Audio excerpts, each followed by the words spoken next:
action. Hello, everybody. I'm here with the news near the ocean. I'm on location. At the ocean. What's going on at the climate change, Jerry? Oh, yes, Tom, I have a whale of a story for you. Oh boy. I know you probably can't believe it, but I used that terminology on porpoise. Oh man. Signed 2 for 2. Signed, sealed, and delivered. You lost me on that one. Don't be a crab. Oh, don't be such a crab, Tom. What else do we have? Do you have another one? Do you have anything to do with seahorses? Because I like seahorses. Oh, goodness. Oh, Tom, I'm way out here. I'll tell you. I took a train. I took a plane. and the last leg was a seahorse. And I mean it. A leg. The last leg. Because seahorses, they have just the one thing at the bottom. Jerry, and I have to correct you. I hate to do this, but they're not legs. It's a fin. It's a fin. You could have you couldn't have left it at, you couldn't have used seahorsing around. I mean, it was I was seahorsing around the ocean. You could have done that. What what I want, Jerry, is I want you to get back to what you were talking about Da Nang Dick, and then also the royal ice cream. You said it was important, and I want to get to that before we get lost in the talk of seahorsing around and that sort of thing. Okay, well, I mean, as far as the YouTube stuff, I'm going to have to do a little bit more digging. But I do know at the base level, some part of this thing that I think Blumenthal from Connecticut is trying to pass and impose upon us kind folks would be bare minimum to crack down on the ghost gun, the directional, the sort of like instructional videos. Mm-hmm. So in other words, people, this is the 3D printing, and they show you how to make your own weapon, which for some of you may make you all kinds of scared and pee a little bit on your balls. But for those of us who remember that the Second Amendment says, shall not be infringed, this shouldn't be an issue. Yeah. Because, I mean, it's pretty simple. Here's how you do this thing. Oh, wait, the government can't track them. That's the real problem. Okay. Yeah. And now, I don't know if it's correlated or connected, but Susan Wojcicki, head CEO of YouTube, was on a... Yeah, it was on Jerry, a news... I'm actually getting reports here in the studio. You're being warned. You need to watch out. The sea levels are apparently rising behind you. Well, you know what else, Tom? The fire rises. Okay, sorry.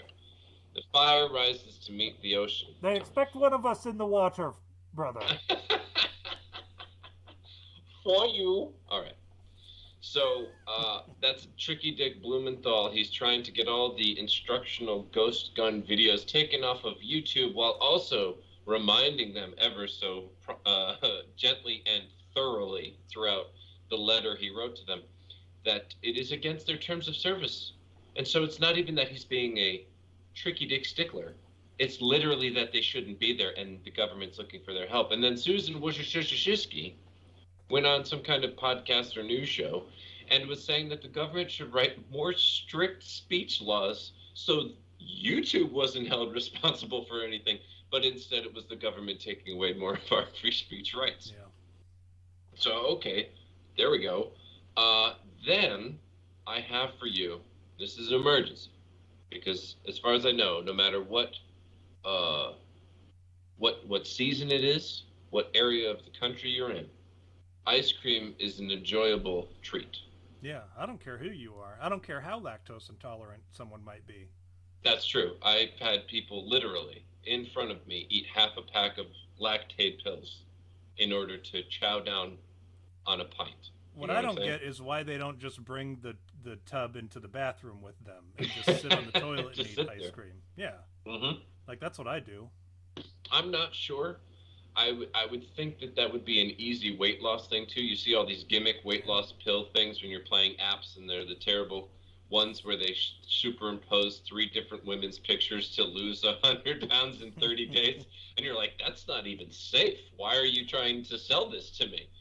And meanwhile, if you were just lactose intolerant and had a pint of ice cream once a week, you'd lose everything in your body, yeah, that you've collected over the last week. And I think it would be a fine solution, and a tasty one at that. Tell you what, you just eat a bunch of Chinese food and some ice cream for a dessert on the toilet, and you're good to go. Yeah, and if the Chinese food is at least 70-30, You know what I think with the Chinese food is it's that MSG.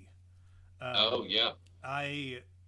This is okay. So I'll eat Chinese food, and within minutes of starting to eat Chinese food, I'll start coughing up a layer of who knows what that's in my lungs. I don't know what it is, but every time I eat Chinese food, and I eat the spicy stuff, I eat something. It's got to be a little bit spicy. It's got to have the little, the very Asian, like stereotypic Asian guy sitting next to the thing that's red faced or whatever.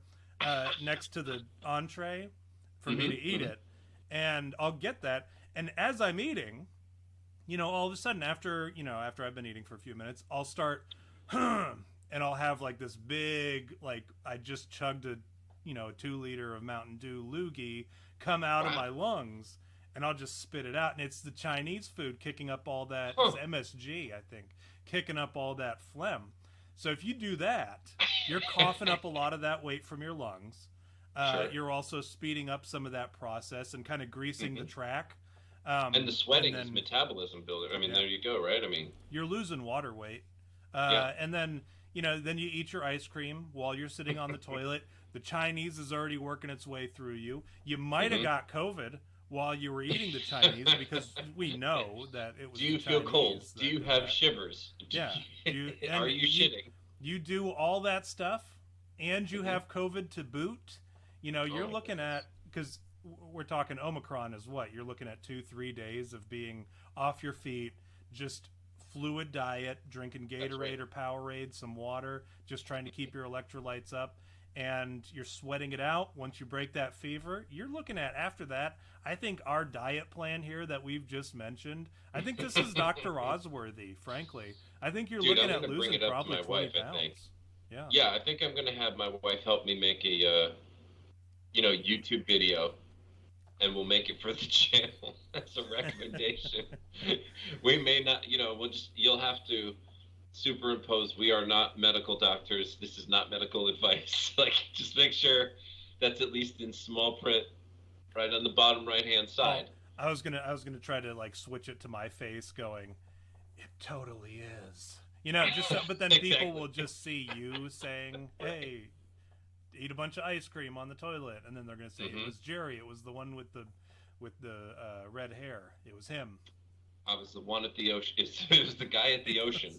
He was the one reporting live from Martha's Vineyard. Yes, I also recommend, Tom, scurvy. Scurvy would be another way to lose massive amounts of you'll weight. lose teeth that way. Teeth are probably, of all the bones in your body, they're the easiest ones to lose. That's true. Right? They have the nearest escape pod, if you think about it. Yeah. I mean, I think that's probably where I was going with it. I don't know is there another easier one that you could, let's think about this real quick.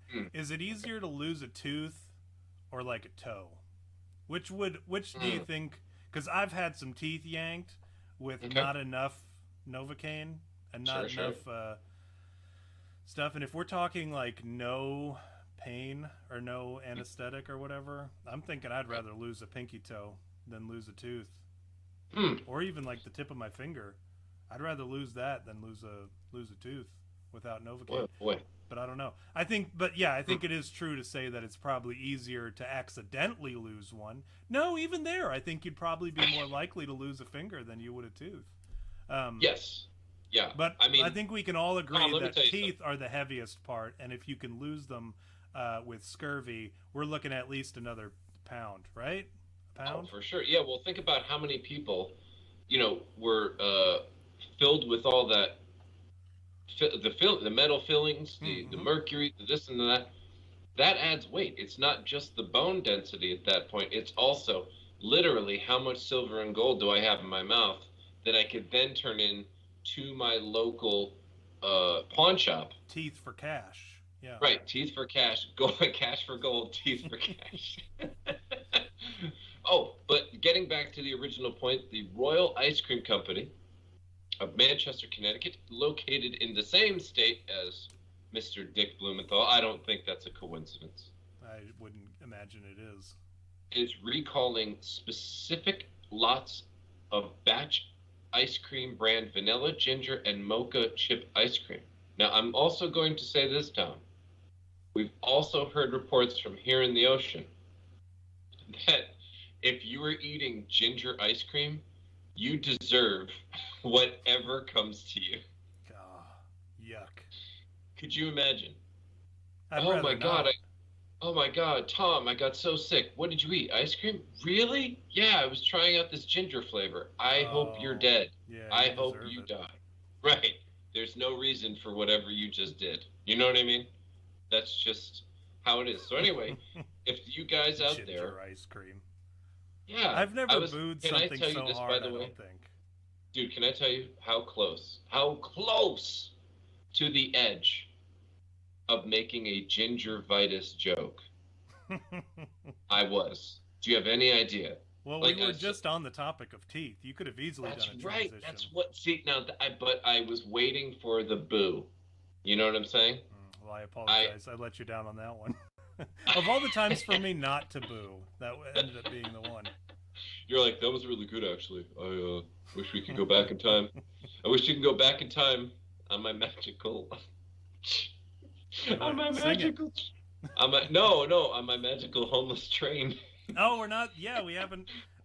The poor people at home, I wish we could have saved that for the people, but, well, you know... No, they don't... Listen, if they're drinking like we do, they won't know. Yeah, maybe we'll come back to that. We'll do a callback to a joke that they are not aware of. Yeah, I'm sorry. I couldn't.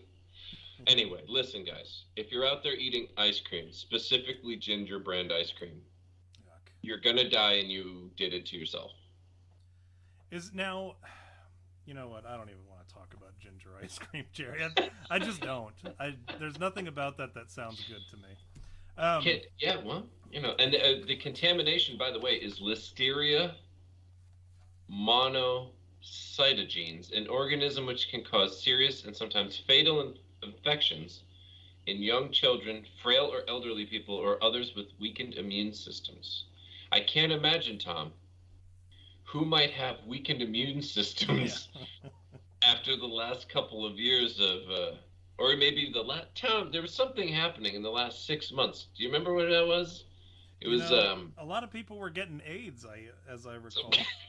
And cancer. That's the other one. I don't know if you've seen that coming up. Jerry, I do want to talk about something real quick. While we're on the topic of weakened immune systems. Okay. Magic Johnson was at at the Super Bowl. I watched the Super Bowl and all those celebrities that were not wearing masks, and then people went and they found their tweets about, hey, if you're out in public, you need to be wearing a mask. Fuck you. Wear your mask. # wear your mask up. And then they were all seen at the game not wearing masks. But anyways, Magic Johnson, of course, was one of them. And Magic Johnson, of all people, he's like somebody who should be wearing a mask. But I digress. If you believe he had AIDS before it was cool, right? Now he's just like, he's just happy that everybody else gets to be there with him. I heard we were doing Pokemon earlier because it's raid hour. Every week I take my boys out to do raid hour for Pokemon Go. And we all went out for ice cream, believe it or not. Ice cream for dinner. And while we were out and driving around, the two radio hosts on Sirius. Now, I don't mean to brag, but I'm kind of a big deal. I have Sirius XM in my car. Now, I know that's not like a luxury afforded, for everybody. My goodness. And everybody who's ever bought a car or has the wherewithal to pick up their phone and demand that Sirius XM give them a discounted rate. Because that's all it takes to get a discounted rate from SiriusXM is be like, I'm not going to pay that much for. Dude, I got to tell you, Tom. SiriusXM. I don't mean to stop the show. You know, I don't mean to bring it to a grinding halt. But here's the thing. Now that I've been made aware of your baller status, frankly, I think being on the same screen as you could put me in a different tax bracket, and I may have to quit the show. I think this could be my last time. I'll tell you what, Jerry. I was getting to this is I know I sound like a big deal, like financially. I'm not. Right. I was getting there, and that was the point that I was making is, SiriusXM. You don't have to pay whatever price that they throw at you. They have the most negotiable rates ever of anything, right? You can't call up, I don't know, you can't even call up your local hardware store and be like, hey man, I'm not going to pay that much, which I have done before in some corporately owned stores. You can typically go and you can you go to Best Buy and you pick up a movie off the shelf, and it's a movie that came out, I don't know, 5 years ago. For me, this is some years ago, it was Dodgeball. I picked up the DVD of Dodgeball, and I said, and it was $5, and I went up to the front and I said, I'm not gonna fucking pay $5 for Dodgeball on DVD. I said, I'll give you $2.50, and they were like, okay, they're just quick to negotiate, but they don't care. Most places don't care, but you can't do that sort of negotiating to the same level as you can with SiriusXM.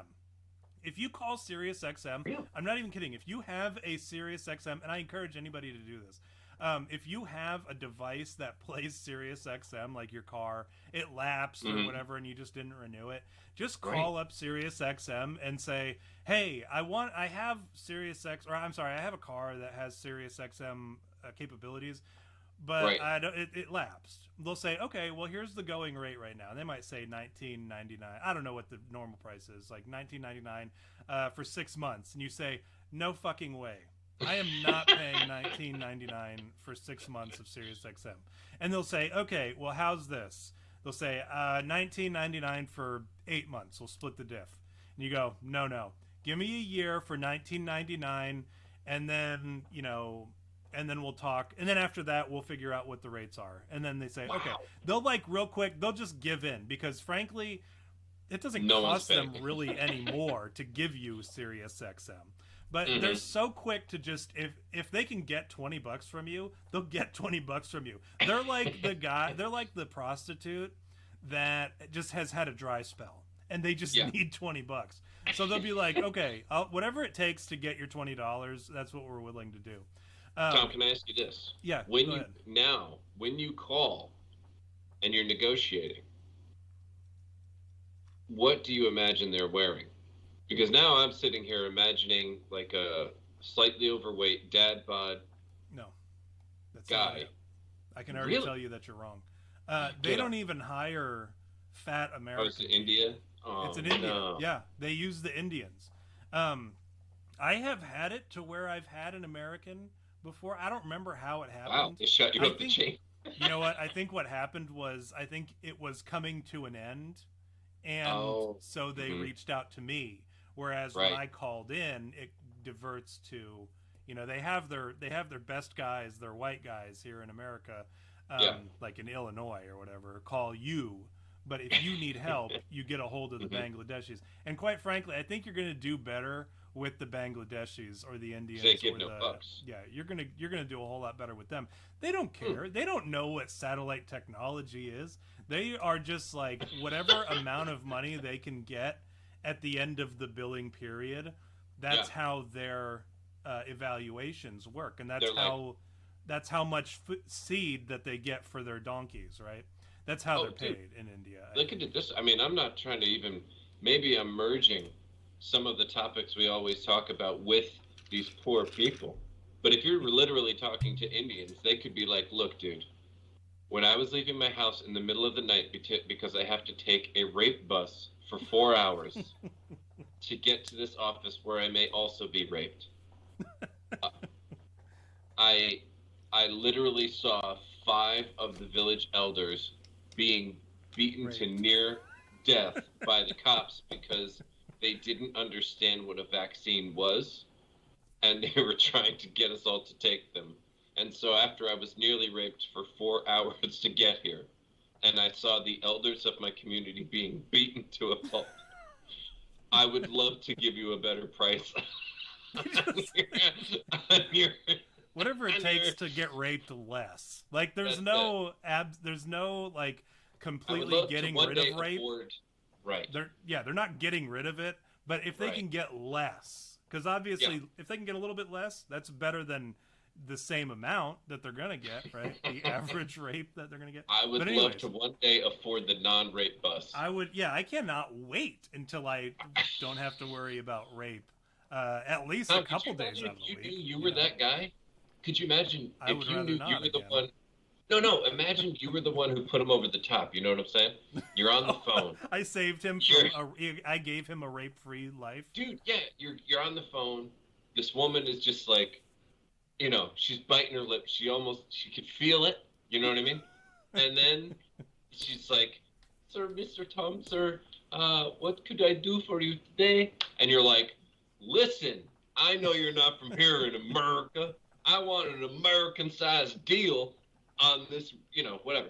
And then they go, "Okay, yes, well, the best I could do." And they give you the ultimate lowball offer because they know they need just one more client before they get that 3 rupee bonus, and they could take the Uber home where they most likely won't get raped by the one person. Rather than packing themselves onto... Have you heard of this before, by the way? I don't mean to... I know it sounds funny just to say rape bus and rape Uber and the rape job, but... No, I have not heard of this rape situation. Dude, in India, okay. So their buses, like, they're very open air, you know what I'm saying? And they stuff people on like crazy. Oh, yeah. And so what happens is if you're a woman... and you have to go basically down the urethra of the big rape penis bus to get, and there's no seat to go through. You're just in the middle, you know what I'm saying? And you're surrounded. Apparently, it's pretty prominent. There's a pretty high percentage chance. Like, okay, think of how many millions of people in America buy lotto tickets with nearly zero chance to win. Yeah. And yet they're spending their own money to do it, right? On the other hand, here's a woman who knows, like, I've got a 50-50 shot.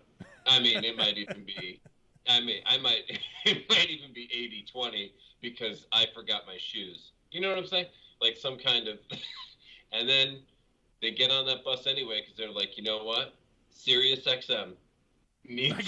I gotta make some sales. Go sell. That's right. I have to, and then I'm imagining the Indian version of Charlie and the Charlie Fat family living in the boot. Yeah. She goes back to her home, and it's the shape of an Indian boot. I don't know what that would be. A lot more colorful, I suppose. It's got a curved toe, I think. Yeah, it's got a curved toe at the end, maybe like a lot more danglies on it, you know.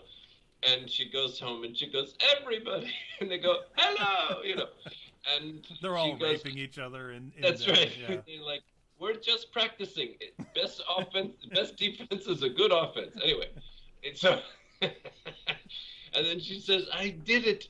The Miracle Man, Tom Miller. I will remember his name forever." He took a severely discounted 2-year contract with SiriusXM for $5.99. Hold on, Jerry. It was a 1-year contract. You took the contract. No, you took the 2-year because it was $5.99. It was only $3 a year. I'm gonna have to cancel it. She's gonna get raped. She's for real getting raped tomorrow, and I'm gonna make sure of it. I'm in fact I'm gonna pay people to rape her on the way. Oh my goodness. Is that on Fiverr? I'm gonna make sure that she.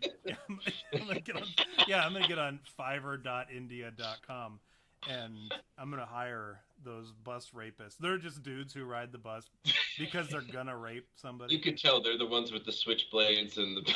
Oh yeah, and they've already got their dicks out. Yep. And somehow also on Fiverr. Hello. Very businesslike. Well, they've got BlackBerries, right? Because you're paying them; they can afford to buy BlackBerries and keep up with the goings on of their Fiverr account. Yeah, they're not using those the Google software BlackBerries that briefly made a comeback. You were talking about 20 years ago BlackBerry. Well, these guys, you got to remember, like when things get shut down in America, they're typically taking off in other parts of the world. So like BlackBerry, I understand BlackBerry no longer has their operating system functional in the United States, but in India, they're just now getting BlackBerry technology. So these you're saying to me, so you're saying to me, Tom, that their cell phone capabilities are the Super Bowl loser T-shirts of Africa? Yes. Of phones. Yes. Essentially. That's exactly what's going on. And I hope that clarified it for everybody in the audience too. Here's Megabit has a question. I have to address the rape bus question. I'm sorry. Please go ahead. Do they hang on the outside of the bus? The answer is yes, because they know eventually someone's going to circle out and they climb in through the window to either be a victim but in a nicer environment than hanging onto the outside of the bus. Have you ever been raped on the outside of a bus? It's way nicer than being raped on the inside of a bus. It's a lot more airy. Let's just say that. At least it doesn't smell as bad, and your rapist doesn't smell as bad when you get raped on the outside of a bus. Look, it's just you and me, okay? It's not the 10 other guys in there. Can you imagine getting raped through the window and you're on the outside and you're just you let it happen because you're like, I gotta get to work. I can't I'm not gonna end this rape by letting go of the bus. Tom, the only thing I gotta go to work. I can think of. Okay, the only thing worse I can think of currently. I mean, it's on the brain, but admittedly, the only thing I could think worse than that: ginger ice cream. Could you imagine? Ugh, no, thank you. I would rather, Jerry. I would rather get raped on a bus through the window from the inside, from the outside. Could you imagine? For $5 on a BlackBerry, I would. You're getting raped through the bus window, right? And then you go to work, and the version of Michael Scott, of India, in your office, is like, glad to see you. You made it through the rape. As a bonus for everybody, ginger ice cream. It's on me. And I was going to go... of course, that little bit like, it's on me, taken out of your check systematically for the next 10 weeks. Yeah, there's a ginger ice cream deduction that nobody bothered to ask about it, but it's one of those ones that's abbreviated to hell and back, so you don't even know what it is. And so you don't ever ask about it, you just assume that it's some kind of So isn't that the terrible thing about America is that our pay stubs, they have certain taxes on them and certain deductions on them that are part of the tax system that we just don't even ask about because we know that taxes are inevitable. Isn't that a horrible thing that we allow that to happen? Anyways, let me talk about this Sirius XM situation that got us on the topic of that. Because we were talking about sensitive immune systems, right? That's right. Yes. We and it's all because of all the raping that's going on in India. The ginger ice cream rape. It's the you know what it is? It's the butterfly effect, right? A bunch of people get raped on their way to work in India, and over here we end up with immune system compromised or compromised immune systems. Now these two hosts on Hits One, they were sitting there talking about Coachella, and I don't know, I've never heard somebody on the radio who is neutral.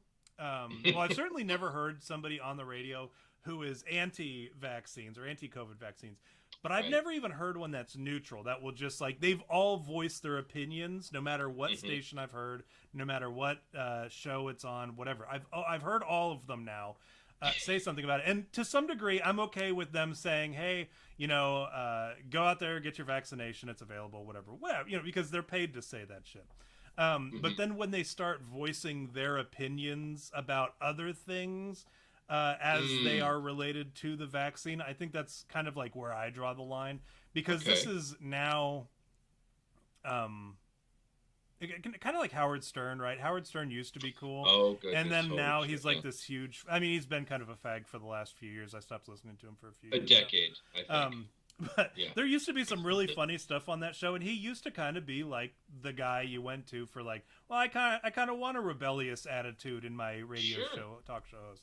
But now he's not that guy, not even close. But let's look at it this way, Tom. I believe he, correct me if I'm wrong, because if you listened more than I did, I could be misremembering. I'm going to be honest. Remember when Bill Maher came out on his show Politically Incorrect and 9/11 or whatever said, or on the anniversary, whatever it was. Remember he said like, well, you know, when we bomb the shit out of all these countries and put people like this, eventually it's going to come back to us, and that's what 9/11 was. Or something. Remember he said some kind of thing like that, and people were like, take away his show, murder that motherfucker, you know, whatever. And I want to say that Howard Stern was like, well, yeah. Yeah.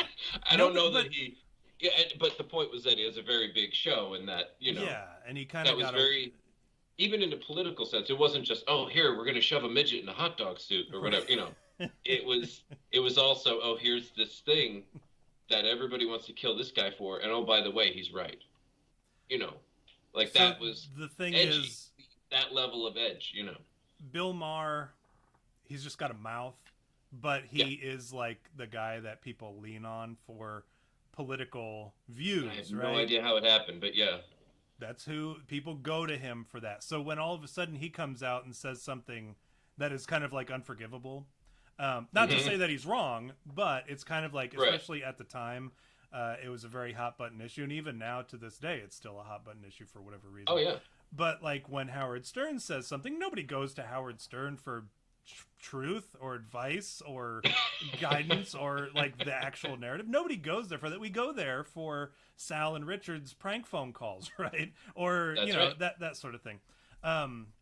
Anyways, these two earlier tonight, they were talking about Coachella, and this chick, she goes, can you believe this? She said, I just heard the news that for Coachella they're no longer going to require any kind of proof of vaccination. And the dude who's on the show with her, he's like, I don't know. Like, and he was you could tell he was very uncomfortable with that news. He was not happy with that news, which, okay, you're a big fat pussy and I get it. But because even with that, even if we just stopped there, and you thought about it, you're like, well, okay, that's pretty stupid that you're upset by that, because you can still get COVID, right? Like, you can still get COVID from these people. And you, a vaccinated person, can still get COVID. And people who have COVID can still share COVID and spread COVID. It still exists, right? If you get COVID from somebody who is vaccinated, and somebody else gets COVID from somebody who is not vaccinated, you get the same level of COVID. In fact, I think you actually get more from the people who are vaccinated, is what they've found out. So anyways, and don't even get me started on the fact that people who get COVID who are vaccinated are actually worse off than the people who aren't vaccinated. But anyways, this guy, he's like very uncomfortable at this news. He's like, Tom, it was like he sat twice on that dildo on his desk. It's like he was actively getting raped on a bus in India. And oh my God. And so anyways, she goes, and she's like, but let me say this. Also, there's more to it, John, or whatever the guy's name is. She's like, there's more to it. You don't even have to show proof. You don't even have to prove that you don't have that you don't have COVID. You don't have to show proof of a negative test. And he goes, oh God, oh no. We can just call that home cella. I'm just gonna go ahead and boot up my Wi-Fi, and I'm gonna do what they call Couchella, and I'm gonna watch it on TV because there's no way I'm going to this with the he was so upset by this news that he was, and it made me, I'm not like a guy to get angry or whatever. I'm really not. I'll go on my rants and raves and shit, but I don't really get angry or let shit bother me. But that bothered me when I heard that, because I'm like, this is a guy. Okay, first of all, supposedly a male, yeah. Yeah, so this is based on what we know from his name and the title of the program or whatever. This is a guy who has this influence. I won't say it's like any real influence because it's hits one on Sirius XM. I've never heard anybody say, "Oh, you guys are not going to believe what I heard on fucking hits one on Sirius XM. I've never once in my life heard that. Listen, from guys, anybody. I know we had a very deep discussion the other day, but I just heard from the guys on Hits One. We need to change everything. I think we need to really let them weigh in. Yeah, he rewrote the book on everything that I believe about this topic, and we need to discuss it. We need to all take our shoes off, put our purses in the middle of our circle, and have a chat, because this guy, he just blew my mind. I've never heard that, but this is a guy who has a reach to whoever, and maybe somebody is going to stick in their head. Who maybe was I can't imagine either that some indecisive guy is out there like finally convinced by this guy on Hits One, and based off of a joke about or comments about how the world is loosening its restrictions on COVID, we should absolutely panic. We should go fucking nuts. We should go batshit crazy because 2 years wasn't long enough. But anyways, this, like, it bothered me because of that, but it bothered me because I'm like, how are these people still so oblivious to everything, like, that they're still, like, not bothering to, like, how do you have such a narrow focus on anything to where you're like, if Rachel Maddow didn't say it, it didn't fucking happen. And if I didn't hear it on I don't know, whoever replaced Chris Cuomo, like or Anderson Cooper, if Anderson Cooper hasn't done a story on it, and the same is true for conservative guys. Hey, if Tucker Carlson or Sean Hannity, if they didn't say it, I don't buy it. How are you? Wait to the three boomers listening to the podcast of Bill O'Reilly. Sorry, because I do. I like Tucker Carlson. He cracks me up, and Sean Hannity he's the only one that talks about the conspiracy shit. But so I give them credit for that. But like, how are you still only getting your news from like one source? And that's the only way that it makes sense to me, is if you're getting your news from one source, and that's why you still believe because I'll admit, at the beginning of the pandemic, when it dropped at first, I was like, this is something we should be worried about, because the government was saying, hey, don't worry about it. That's why I was like, hey, we should definitely buy some masks and some gloves and shit just in case, and some hand sanitizer. But my opinion changed really quickly when all of a sudden they said, hey, we need to worry about this because we can do voting by through the mail. Like, once I started seeing that shit, I'm like, oh, hold on, they're using this for some bullshit. And once I started reading the actual data that came from people who were actively dealing with it and didn't have any skin in the game, like they didn't have any money to like tie up in it. No more skin. Yeah, those guys, the dead Chinaman who like discovered COVID or whatever, he was like, well, you'll be fine. Don't worry about it. Don't even trip. Like, I got it because I took in like a full heavy dose of it or whatever. Like, I basically started a Chinaman who had COVID or whatever. That's how I died. I started a bat. Can you imagine? Start a bat. But yeah, like, that's the only way, because you can't, okay, and I encourage you to do this. Okay. Next time you're just like, I don't know, next time, tomorrow morning, go about your day just like you normally would. Don't purposely like seek out any biased sources. Just let the world happen around you. And I guarantee there will be opportunities where somebody presents to you a contradictory opinion to some narrative of yours, right? They're going to present it to you. Now you can take it and you can say, no, thank you. I'm not interested here. But you can be like, well, all right, I'll hear you out. What have you got for me? And then they'll talk. And then you say, I don't know, that doesn't sound right to me. Or maybe it does sound right, but I'm still like, I have these other opinions that, like, again, there's more on this side, and I've done some critical thinking, and I don't think that what you're telling me is accurate. And frankly, what you're telling me, this is like such a fringe opinion. Like, this is like somebody coming up to you and saying, well, actually, COVID was an intradimensional virus that came from vampires from time and space farting and gamma rays, or like some weird thing or whatever. If somebody says that to you, you can be like, all right, I'm back on the show. I don't care what the tax rates are. I don't care what tax bracket Tom puts me in. We're talking about farting vampires and gamma rays. I'm back. But yeah, like that sort of shit, Like, that's not what I'm talking about. I'm talking about somebody coming at you with some information where you're like, well, maybe, I don't know.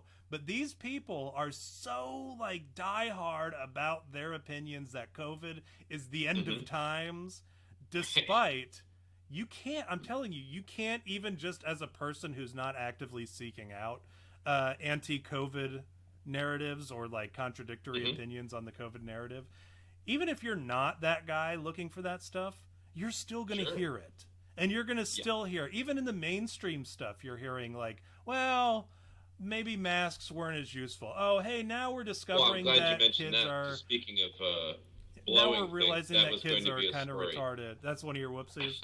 Now we're starting to see that these COVID lockdowns were a mistake. Well, you know, it is true that the vaccine isn't useful against Omicron, and well, we've kind of found out that the vaccine causes AIDS. You know, and you're seeing all this stuff in actual, like, and I don't want to say like legitimate, but legitimate mainstream quote, media. Unquote, yeah. You're seeing it in the stuff that, and now these people are coming out and saying, you know, like your mom or your cousin who was like diehard, no, this is all bullshit. Oh, you're telling me the vaccine's going to make me grow an extra arm?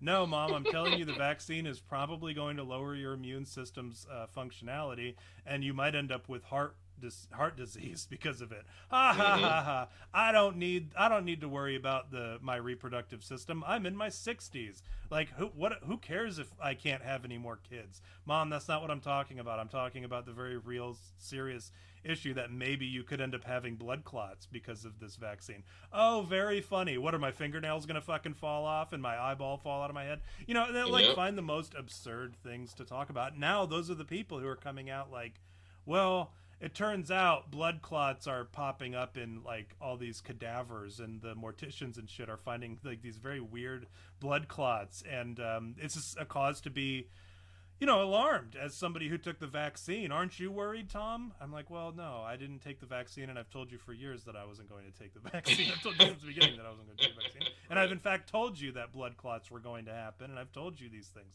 Oh, well, that can't be true because they just now started talking about it on CNN and even on your beloved Fox News. Well, I don't watch Fox News, so I don't know I don't know what you want from me there either. I don't know what point you're trying to drive home. But anyways, I know it's supposed to it made me angry about today. This. Obviously. Yeah, I know it's supposed to be fun, and I need to kind of bounce something off you too, because I can be a petty person a little bit. All right, and I guess what's crazy to me is just how little, like exactly how little people listen to you. Like, not you, Tom, as opposed to like everybody. Yeah, that too. But like, it is incredible to me. Like, I'm talking about, I said kind of joking the other day to some family members, and something had come out. I don't remember which, you know, which thing. Which thing that had come out? Yeah, and I said something along the lines, boy, I'll tell you, it's really weird to be standing on the other side over here going, remember how I said all this stuff and how it was a bad idea and that they're using it for control, like all this stuff. And I go, you know how I'm that conspiracy person who you just kind of let ramble on because it's like 8 o'clock in the morning, and if you'll just say this long enough, he'll eat his sandwich and shut up for the rest of the day, and you know. And I'm like, how it's crazy how I've been right every time. And the person I was talking to literally said, well, that's not how it went. And, you know, I just thought, okay, so not only have I been saying, and then what hurts even more a little bit, and this is just because I still actually care about people, which I suppose could be my own problem, and that is when I'll hear, again, from family members and stuff, I will see in their faces the fear that drove them to do it, to go get the shots and all that. And I'm like, the fucking irony that you did something out of dread and fear of dying that will now, very likely in the next few years, kill you is incredible. You know, and I don't even know how to feel about it because they're very close people to you. You know, if this was like an article we were going to read on the whoopsies, it's like, ha ha, dipshit, you know, yeah. and that sort of thing. But the truth is, there are people right in your backyard, you know, people with your blood, same DNA in their veins or whatever, and you have to just go, fuck, man. Like imagine, for example, if everything that we've said, and as bad as things continue, like the AIDS stuff is real, the cancer stuff is real, the Bell's palsy is real, the weird infection shit is real, the heart problems are real. Everything that we've been saying and warned you about from the beginning is turning out to be absolutely real, right? So now think about every person you know that got it. And I mean, especially the people to like booster level, you know what I mean? Like, that's, I mean, eventually they're all dead. I mean, they're all dead eventually. You know, God takes everybody. But the point I'm trying to make is that eventually, and then imagine if it's a couple years down the line, because they can't just make everybody die at once, right? So then it has to be this sort of gradual thing. Well, then, especially for people with comorbidities or they're older, no one's going to even make the connection. You're still going to be the crazy person. Yeah. And that is, it's something I've been wrapping my head around. Like, look, man, find your other crazy people, connect with them, grow food, swear to defend your families, grow food, get serious, because tons of people are going to die, or they don't believe you now and they won't believe you then. You know, like even if they're alive 3 years from now and 2/3 of your family are gone or whatever, and you're just like, yeah, I think I might have had a shut up. I don't think that's true. They all died, and they'll just list all the causes as if it was legitimate. Yeah. No, it's totally natural for 2/3 of our family to be dead. What are you talking about? You know, and yeah. Anyway, I don't know what else to say about it. It's just something I've had to come to grips with. It's like, you're going to be forever wrong. No one cares. Find the people who agree with you, and hopefully they live close enough where in a real shit hit the fan situation, you can help each other. That's all. I don't know what else to say. Which is a downer thing, because I have the weekly whoopsies to say. And by the way, Tom, as a cute addition, and I'm not sure if we could do this ever in font form. You know, because we always say what was it? I don't the remember. The wacky world news or whatever it is. I thought of something where it could be even funny. It could be even cuter, where, you know, like children, they say will, like instead of real, it's real. Real world news of the week. Real world news of the week. You know, and I think I can make that happen with like balloon letters or whatever. Yeah, and WEAL instead of real. Real world news of the week. I just was sitting there holding my kid, just going, "That's fucking hilarious." We'll just a bunch of W's. Yes, exactly. Will news of the week. It's too cute. It's making my teeth. It's making my teeth hurt. Oh, wait a minute! I'm getting called out for having no pupils. Wait a minute. Okay, so here's the thing. Hold on. Let me put it back on you so you can show off your pupils. Yeah, I mean, I have a light on that's directly in my face. So I think that should be better.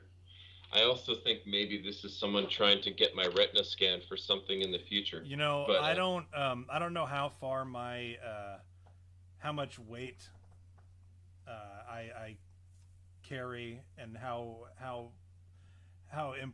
much you guys trust me. But I will say this: I have looked longingly into Jerry's eyes, and I can assure you he has pupils. Gary, let's do. I forget what I was going to say. There was something. Probably nothing important. Let me do my shot, and then you can do the weekly whoopsies, and then we'll news this week. And then we'll go from there. Let's do it. I think I was supposed to be doing rum and cokes, but I think I actually did a whiskey. Oh. I did a rum and coke, and then I did a whiskey and coke. So now I had the whiskey because I brought my Canadian whiskey to celebrate our Americans to the north. I feel like we've lost You know, because it used to, we're all Americans, right? There's South Americans, North Americans. Even between the U.S. and Canada, we're both North Americans, right? But when people think of Americans, they don't think of Canada, even though Canada is technically North That's Americans. True. That's true. They think of the U.S. as Americans, and that's kind of been like the, oh, look at us with our big balls, we're America. You know, we're Americans, U.S., whatever. But I think we've lost that, ooh, look at our balls, we're huge, America. We've lost that. I think we need to now be called, well, the United Statesers. I don't know. Like, there has to be something we are kind of like downgraded to, because I think, and I like to think of myself as more American than the next guy, right? I like to think of myself as a patriot, but I am willing to, I have to hand the rent, I have to pass the torch to our American brothers to the north. And I got to say that the Canadians are more American than the United Statesers. So to celebrate our American brothers who have single-handedly and continue to single-handedly save democracy, or save the republic, as I like to say. I don't like to consider us a democracy, but to save the Western Republic, I'd like to do a shot of Canadian whiskey today. Fantastic. I think that's a great idea. Whiskey. Can I ask you a quick question? Yeah, please. Now, I'm sure you've probably heard the little bits and bobs all over the internet that this could be a potential psyop, right? Oh, for sure. Okay, so with that in mind, do you think there's, and by the way, potentially unwitting, I'm not saying that all these truckers are not real people, like, they're all crisis actors. I'm not saying that. I'm saying unwitting, right? Unwittingly. So here's the thing. What was the first thing now that Mr. Castro has done? They've attacked people's money. Yeah. So, Tom, if you thought that the government was going to freeze all your money, your assets there, what would you do? Probably immediately. Banks. You would run on the banks. So if you collapse the monetary system and potentially start putting your money in not necessarily gold and silver, because that's kind of antiquated and people aren't walking around with gold bullions to buy their groceries, would it be more likely, since there are ATMs popping up everywhere for fucking Bitcoin, would it be more likely that you'd put your money into that Fed coin Bitcoin, where you are very easily tracked in every transaction, and that would rub and grease the wheels to digital currency by the government soon enough? The point I'm trying to make is, if you crash the banks, then and you got high inflation anyway, and then the stock market starts to follow suit. Next thing you know, hey, you've got no food because the truckers literally were stopping everything. Although there were major problems before, of course. It's not actually their problem or their fault. Anyway, the point I'm trying to make is that if you go after the monetary system as well as the food system at the same time, that's a hell of an op. Yeah. And it's happening whether they know it or not right now. Now, Jerry, let me tell you this. I don't think that Justin Castro, I don't think that he is... I'll give it to him. He's a successful leader, right? Not because he's good at leading, but because he's got that charisma. He's got he's got a look about him that some people like. He's got a way of talking that people like. He's got a presence about him, a physical fitness about him. People like it. Yes. And not necessarily Canadians. Or I'm sorry, the Americans, the North Americans. I won't necessarily say that it's them that like him, because I think only like 30% of the Canadians liked him enough for him to win that seat. Again, I'm not particularly confident I know how the Canadian political system works, but from what I understand, he's not even close to like the majority. He doesn't hold enough of the popularity majority-wise. Right. Right.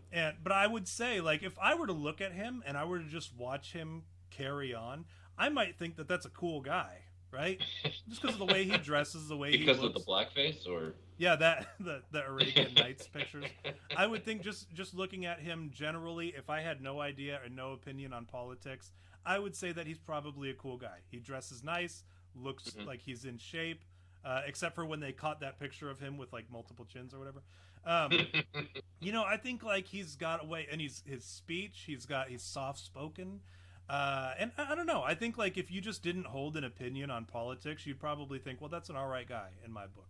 But I don't think that he's a smart man. When I hear him talk, even if I didn't, again, if I like removed myself from politics, I don't think that he's a smart man. He's a good follower. Yeah, you know he's certainly somebody like you who could tell someone's directing him. You know what I mean? I'm seeing some chatter here, and Mike says he's a female Obama, which again, I would say that if I removed myself from politics and I look at Obama back in 2007, 2008 when he was running for president, I would say that's a good-looking guy. He's well-spoken. He dresses nice. I would say that's probably that's somebody I could see myself voting for as somebody who's politically retarded. But I think the same is true. And again, I know the Canadian political system is a little bit different than ours. Yes, they have parliaments and Newports, I believe, is the. They also have Marlboros, from what I understand. They're mostly in the middle of the country. Okay, I was going to say I thought that was more like of a lower level in the court system type situation, like sort of like how we have state legislatures. I thought that the Marlboros were part of that. Right. But yeah, I don't think he's smart enough to have orchestrated this whole thing. Kind of like how Joe Biden, he is not even close to our smartest he's not our smartest person. He's not our best person. He's not even our smartest or best politician. He's not even the smartest or brightest liberal politician. Like he's not even close. He's not even the smartest or the best in that particular political persuasion of that age group. You know what I mean? He's nowhere near that, which is why you might be onto something in that there are a lot of people who are kind of like coordinating, but I wouldn't say that this was an intentional thing from a Justin Castro standpoint, like where he's orchestrating it. I would say that probably who is it, the world, or no, what was it? Klaus Schwab. Yeah, what the hell is that thing called? The World Ecological Foundation? World Economic World Economic Forum. Same thing, whatever. It's all about whales. Which, by the way, I just found out that Tulsi Gabbard is a part of that. So anybody who was like loving on coconut. And if you go to her website, she talks all about taking your guns. I don't know what anybody. Look, she's hot mom, fine, but that doesn't. It's coconut boobs. Tom. It's literally, it goes back to Kennedy versus Nixon. Now, I don't know if you're aware of this. And for the our Northern American brothers and sisters, Northern American brothers and sisters, you may not know this, but there were two ways to watch the debates of Nixon versus Kennedy back when. One, they just advented, television. So television was starting to be this was the first debate where the television would be a major player. But a lot of people still were going to listen on the radio. They did a poll after the debate. The people who listened to the radio said Nixon won. The people who watched TV said Kennedy won. Now, why do you think that might be? Because he's handsomer. Because that's right. Because Kennedy was more handsomer. And, looks a little bit more slick, and therefore, think about the Ron Paul and Ross Perot types. They're like these little midgets with big ears that no one wants, or like even on the other side, Dennis Kucinich, right? Like, I'm not going to sit here and be like, oh yeah, that guy has a ton of great ideas or something, but as far as like the let's not go bombing the entire world and try to like fix our own country kind of thing, it's still something I think a lot of people could agree on, no matter which aisle you're in. And Kucinich and Ron Paul and Ross Perot, they all are like really small dudes with really big ears that no one wanted to even address for fear that they would actually start speaking out of their ears. And yet they, if you had put a lot of them together, it would have been a lot less war, better fiscal responsibility, less Fed, better business treatment, so to speak. In other words, maybe a lot less Indian people taking the rape bus to do an American business's job. Who knows? Just saying. I think whoever runs on the no Indians raping people on bus ticket is going to be the winner. Turns out, Tom, that's actually in San Francisco now. That is, turns out. I hate to be a single ticket, a single issue voter. Yeah, but right. We need to address this Indians getting raped on the San Francisco buses. It's the Indians. Right. They come over from India trying to escape getting raped on the bus, and they go to San Francisco. They get raped on the bus. Like worse. And they get on the trolley, the streetcar, and they go, "Wow, I remember this from watching Full House, the brand new show I saw before I came over." Yeah. Well, now that Bob Saget is dead, now that he's been beaten to death with a baseball bat, and his family doesn't want that information to get leaked. So because it makes you wonder why, right? As soon as you know. I'm curious about this. This is one of those things where I'm like, I don't have enough information to be like, well, that's what it was. And I'm a little curious now, and it's going to bother me until I find out what the coroner. I'm just hoping that somebody leaks the coroner's reports.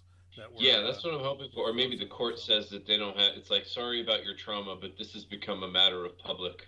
We have to make sure that the cops are on the up and up. Like, because remember they said, oh, he fell and tapped his head and went seepies. Yeah, he had a concussion and he died. They were like, oh no, he tapped his head. He didn't realize the severity and he kind of went to bed. And it's like, motherfucker, he has so many multiple fractures in every part of his skull. And I gotta tell, look. I don't want to, we don't know. We don't know. All I could say is, at some point, it's possible that if you're a male around the Olsen twins for long enough, and I heard all those stories, Dave Coulier saying stories about how they just would take their pants down on camera where all the video feedback was going to where the kids were. What? And the moms came out and yelled at them and said, well, they didn't realize that was, they claimed they didn't realize it because it was like take 56. So let's just take our pants off and loosen up. And then they're like, you assholes, this is like the 20th time we've had to tell you not to do shit like that. There are young kids around here. Could you maybe learn? And if he was just as filthy and nasty, I knew he was disgusting on the set. I didn't know it was like exposing his genitals disgusting. I can't prove anything, obviously, but I want to just say this. A comedian had made mention of a story that Bob Saget told after the birth of his kid.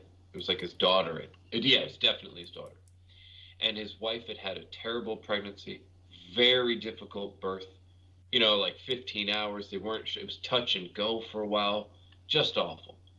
And then this comedian shows up to the hospital to say, hey, listen, congratulations, is everything okay and all this? And the first words out of his mouth were, listen, all right, fine, for $5 I'll let you finger my daughter. Okay. And he goes, what? And he goes, all right, fine, $3. And you go, did he go aristocrats after that? He should have, obviously, right? But the point I guess I'm trying to make is that, and I never used to think that was like a horrible, because, here's a really dark joke after some shit you just went through kind of thing. But it's after having now become a dad, I'm sitting here and I watched a video on that subject, and the person said, it may seem like nothing because you could kind of start trying to rationalize it. But the fact of the matter is that was in his soul to say, as he held his daughter while his near dead wife was in the other room. And just the first thing out of his mouth was, you can finger my baby daughter for $5. Like, that's in your soul. That's the first thing you said. You couldn't even if you're so damaged, that's something you had to say to completely avoid talking about your own feelings of what you just went through. you could have just said, like, I don't know, they're just cleaning up all my wife's shit in the other room. So here's the thing, Jerry, and I'm not defending pedophilia humor, but I will say this about Bob Saget. And I know you've seen all of his, or like a lot of his stuff. We booked them here. We didn't personally book him, but I had to promote. Like, look, I get it. Yeah. He kind of like his career was based on the I'm grosser than you are, and yes, I will go the extra. I'll go the extra mile that you won't. And that's why people are going to. That's the only thing I have to offer this world, right? And because there's like this whole concept of like, the further you fall, the higher you rise. Like that's the kind of thing with Danny Tanner. Like he went all the way. The further you swing on the pendulum, he went all the way to Danny Tanner, and then swings all the way back. He's gonna go as far. It's off the deep end, right? Yeah. So that's just kind of who he was, whether or not. Now there are some people, and I've talked about this I think in the past, where no matter what situation you're in, you're going to make a joke about it, and sometimes it's out of that, right, yeah, and sometimes it's out of like, that's just who you are, but sometimes it's out of like nervousness or out of like, whatever. And for him, that's his thing, right? That's his. Dude, you're talking to a guy who made a joke to his uncle, cousin, and brother while acting as I might have said this before. While acting as a pallbearer for my grandmother's casket, body. I couldn't have thought to. Yeah, she had emphysema, gained a lot of weight. She was very much sort of housebound and all that. And as we were picking her up and about to walk out of the place, I turned to my uncle and cousins and said, she couldn't have thought to just lose a couple pounds before this. I mean, this is absurd. This is really heavy. What's really interesting too about that is like, if somebody out there has never carried a coffin, between 6 people, it's really not that heavy. Like no matter how heavy somebody is, it's really still not that heavy. Once you start moving with 5 other people. But anyways. Right. Yeah. Yeah, no, with 5, sure. But then, I mean, look, so I guess what I'm saying is I'm all for, like, humor. Look, when I found my friend dead in my apartment, and I still have problems with that to this day, okay? But when I was asked to give us, like, little talk on the day of the funeral, if you don't think that was full of jokes, you'd be wrong. Now, admittedly, I was also not even necessarily mentally checked in. You know what I'm saying? I was quite elsewhere. Right. But my inclination on 0 hours of sleep and nothing but Red Bull and chain-smoking cigarettes, I wrote a speech, a thing to say. Like, I don't even remember what the start of my little spiel was, but I said something, and then it caused me to turn and go, "Sorry, Father." Like, and it was one of those, like, quick, I said maybe a curse word, and I was like, "Excuse me, Father, sorry." And everybody burst out laughing and all that kind of thing. So, like, on the face of it, someone could go, "Jerry's a fucking heartless weirdo. Did you see him making jokes?" What? So, being that guy, I still heard that story, and now, especially after being a dad and stuff, I'm just like, yeah, that's so fucking gross. I wonder if you got your ass beat because you were with a kid and someone else showed up. What actually happened? Like, I'm not trying to be. No. And this is something that I read about what had happened that night, and I didn't want to believe it at first, but now, like, that the more this information is coming out, the more I'm starting to wonder if it was true. Somebody, one of the motel security, because if you recall, he was doing stand-up that night, and he had a show. Yeah, he was talking about how, like, life was great. A couple weeks before that, he was talking about, I'm vaccinated, I'm boosted, but I vaccinate and boost every night. He was doing all these, like, he was very, like, upbeat, like, I'm loving life, things are great, things are going great, I'm doing everything I'm supposed to be doing, and then he goes that night, he's tweeting at like 1 a.m. or whatever, I'm doing great. What I had heard was motel It was one of the what the hell are they called? Not the bellhops, but the room service guys showed up at the room. He was supposed to drop off, but it was one of those meals that like you can't leave it out in the hallway. He like knocked on the door, nobody answered, but you can't leave it out in the hallway because obviously it had the champagne, and there's a hotel policy. They can't leave it in the hallway because a kid might come by or somebody underage. It's part of the liquor license or liquor laws or whatever in that particular area. So he had to wait there until dude came to the door. He had apparently ordered room service. Finally, nobody answered. And this is after like 10 minutes. They call motel security. Motel security's trying to call. They're trying to get him on the phone. Nothing. Right. Finally, they get somebody to come up because nobody's answering. And they knew somebody had made the call from the room. So they have to open up the room. They open the room. They get in there. And what they find is they find a woman, presumably Bob Saget's wife, and then his son, his young son, probably about 5-6 years old, his daughter, a little bit younger, 2-3 years old, I think, a dog running around the room. They're all covered in shit, right? They're all fingering each other's assholes. They're all puking on each other, right? Because, you know, they're puking. They see Bob Saget lying on the ground in a puddle of his own urine and feces and blood because his head has been bashed against the floor. It looks like it, right? Nobody can say for sure. He's got his head bashed against the hard surface floor, right around the fridge, right? Because it's got the hard floor. They can't leave it on the carpet. It's a fire hazard. So they see his head smashed to hell and back. The back of it's all his face is all bruised, very obviously post-mortem bruising, bleeding. His teeth are knocked out.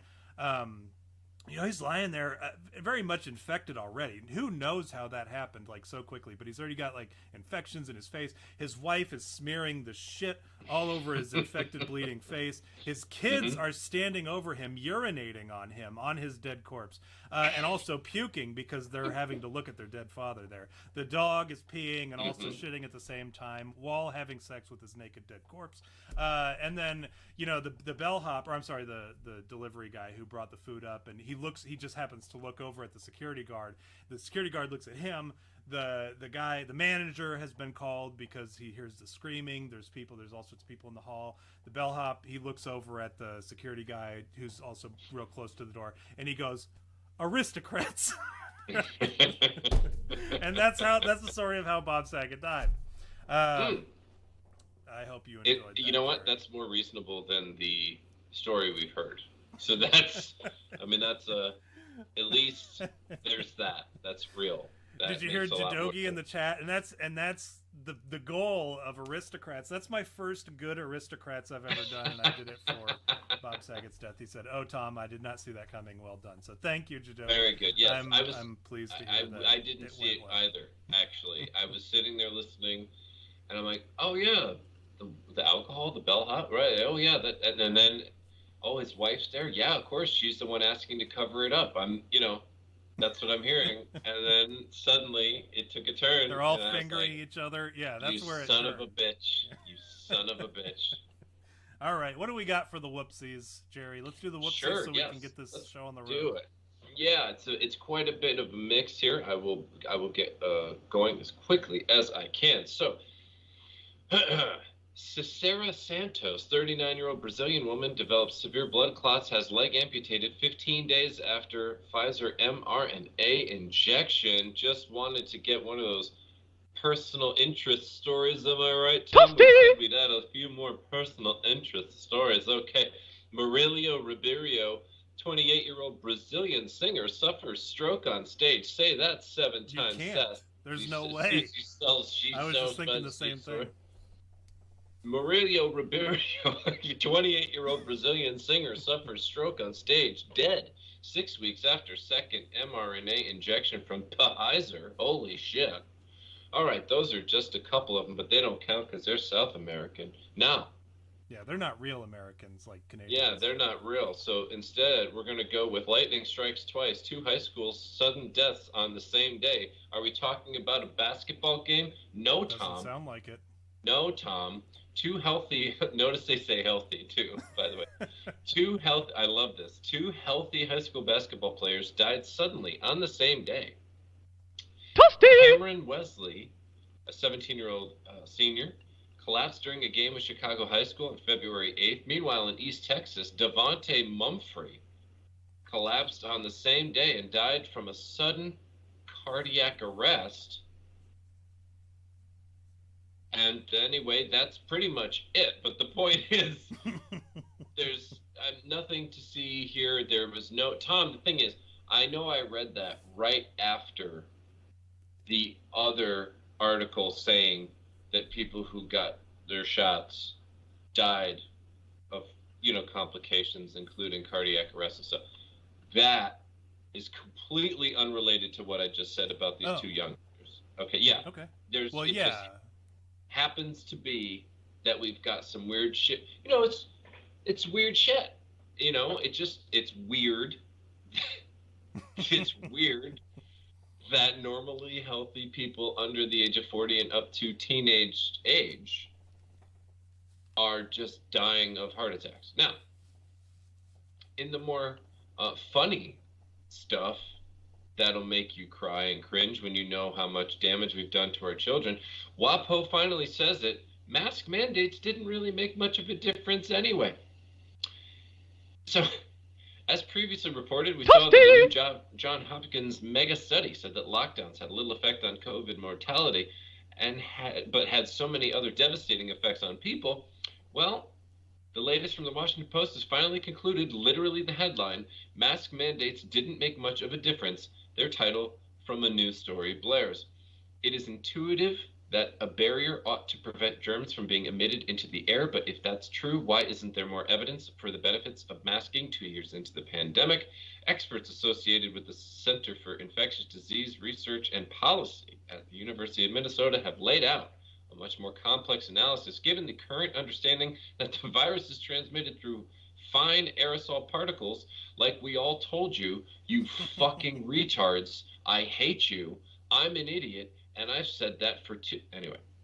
Given the current understanding, it's likely an infectious dose could easily get through and around the loose-fitting cloths or even surgical masks, as if the K95s don't actually stand for 95% protection, which means 5%, which means all you have to do is watch a fucking YouTube video of someone vaping and then putting a mask on. You fucking... Okay. Anyway. Woosah, Jerry, woosah. I just thought it was maybe a little LOL-ish, a little bit of a oopsie we goof and oopsie we goofed, right? Look, your kids... Hey, whoa! Hey, paisan, your kids have dropped their IQs by 20 points and 300% increase. There's your a 300% kids are retarded. Increase. Your kids are fucking retarded. You got 300% increase. Oh my... Okay, now... On the cooler side of things, which will probably go nowhere, the Texas Attorney General has sued Facebook for $1 billion. No, for $1 billion for deception, lies, and... On Monday, Texas Attorney General Ken Paxton announced that he has sued Facebook for illegally capturing and using the biometric data of millions of Texans and failing to destroy the collected data in a reasonable period of time, violating Texas law, which also says if you fall off your horse using a BlackBerry, you get raped on a bus. You get raped until dead. That's it. So anyway. Texas law or God's law? That's it. We can't. Is there a difference? There's one and the same. Nope. It does not a difference. So, okay, file that under shit that won't go anywhere, but still. Well, we certainly appreciate the effort is there. Yeah. You know what I mean? It's nice to have like judicial activism. You know what I mean? Like, because normally it's the left doing the judicial activism, and it's nice every once in a while to have a conservative attorney general, and it's always Texas. They're always the ones that step up, and they do get out there and they do make billions. Now, it's funny because when I read the headline, I had a hard time with it too, because I was like, he's filing billions of cases, but what it is it's a class action kind of thing. Right. Yeah. It's because of billions of infractions, which is funny to me, But, you know, also at the same time, it's like, well, yeah, technically that is, even if it's, because I think it's like, what, 2 billion or 3 billion people? It's some insane number of insane. people who use Facebook. So, like, most of the world uses Facebook. And if they only did one of these example, or one of these, if they only did it once per person, that would be one thing. But the thing is, they did it multiple times per person, per everybody. So it ends up being more than the number of users. Oh, yeah. And I want to remind everyone that Facebook is still offering to hold on to your nudes if you're afraid of them being leaked. Yeah. They will hold on to them in the cloud for you. Will hold on to them on their Facebook cloud covered in jizz. Now, the last one. Don't even trip. The last one I have here. I don't know if anybody saw this, but as of yesterday, the FDA executive officer on hidden camera stated that Biden wants to inoculate as many people as possible, and they will have to get an annual shot. The FDA executive officer said, quote, "You'll have to get an annual shot." I mean, it hasn't been formally announced yet because they don't want to, like, rile everyone up. Toasty! Cole on President Biden. He just wants to get as many people as possible. On the plans to approve vaccines for toddlers. They're not going to approve the emergency use for children 5 or less. The pharmaceutical companies, he said there's some money incentive for Pfizer and the drug companies to promote additional vaccinations. You don't say. That's so weird. Tom, I don't know if you know this. That can't be right. Yeah, it's weird. If you make people think that you have to re-up something like it's a fucking gym membership, there is a financial incentive to post that it's necessary. Yeah, I don't think that's true. Yeah, strange. So Cole, on the financial incentive, it'll be recurring fountain of revenue. It might not be that much initially, but it'll be recurring if they can. If they can get every person required at an annual vaccine, that's a recurring return of money going into their company. And then he also, the FDA official statement was, well, this person in the video does not work on vaccine matters and doesn't represent the views of the FDA. So I thought that was a perfect way to end that little bit of information. Of course, you can go over to Project Veritas if you want to be labeled a terrorist, which, of course, we know is how we all are being viewed now, because we may have traded in Bitcoin, or we said the truckers are Americans, or we like, you know what? I want to say that, like, that whole, I want to make it clear that I was complimenting the truckers, the Canadian truckers, by calling them Americans, because I personally see myself as, like, the shit as an American. And so I was like, you know, I was saying, hey, these truckers, they're better than I am, so they get the title now. And I want to make that clear. I wasn't saying, like, you know, it's American truckers. My point is, no. We kind of shit the bed on that one, and we let the Canadians take the, you know, they get all the fanfare and shit. Yeah, that's right. Kudos, my hats go off to the Canadians. And I did forget to say this. Mike in Manitoba, he was the first in the chat, so we do need to make sure that we, you know, say congratulations to Mike for taking back the title. Megabit, good job, Mike. Don Trout, Jadogi, and Gary Newman. Jadogi, or Jadogi, I don't know if I'm pronouncing that correctly. And also the FBI guy in the chat, and Superfan, and my friend Ben, who doesn't want to be talked about in the show. And but still always makes it a point to message me and tell me that he watched the show, and that also that we were wrong about one thing or another. And also that we went on for way too long in the intro. He said the other day, he's like, an hour and a half, and we're just now getting to the topic. That's literally where we are right now, too, by the way. So, anyways, let's talk about this. What are we talking about today, Jerry? I know last week we kind of introduced the Fermi paradox. What's the deal with this thing now? What are we doing now? So, Tom, what is most of everyone's body made out of? Water. Right? Well, unless you are somebody who has volunteered your body to medical science, and now most of your body is like a clotting material, like a mix between red blood cells and some kind of clotting material, right? Right, or if you took the jab, also clotting. That's what I'm saying. Yeah. Right, yeah. So, well, see, well, I was thinking, well, maybe they do experiments after people are dead. Also, Tom, the world is mostly water. Yes. Our bodies are mostly water. And you could go days and days without food, but if you took even a day without water, you'd be near death. Mm-hmm. Okay.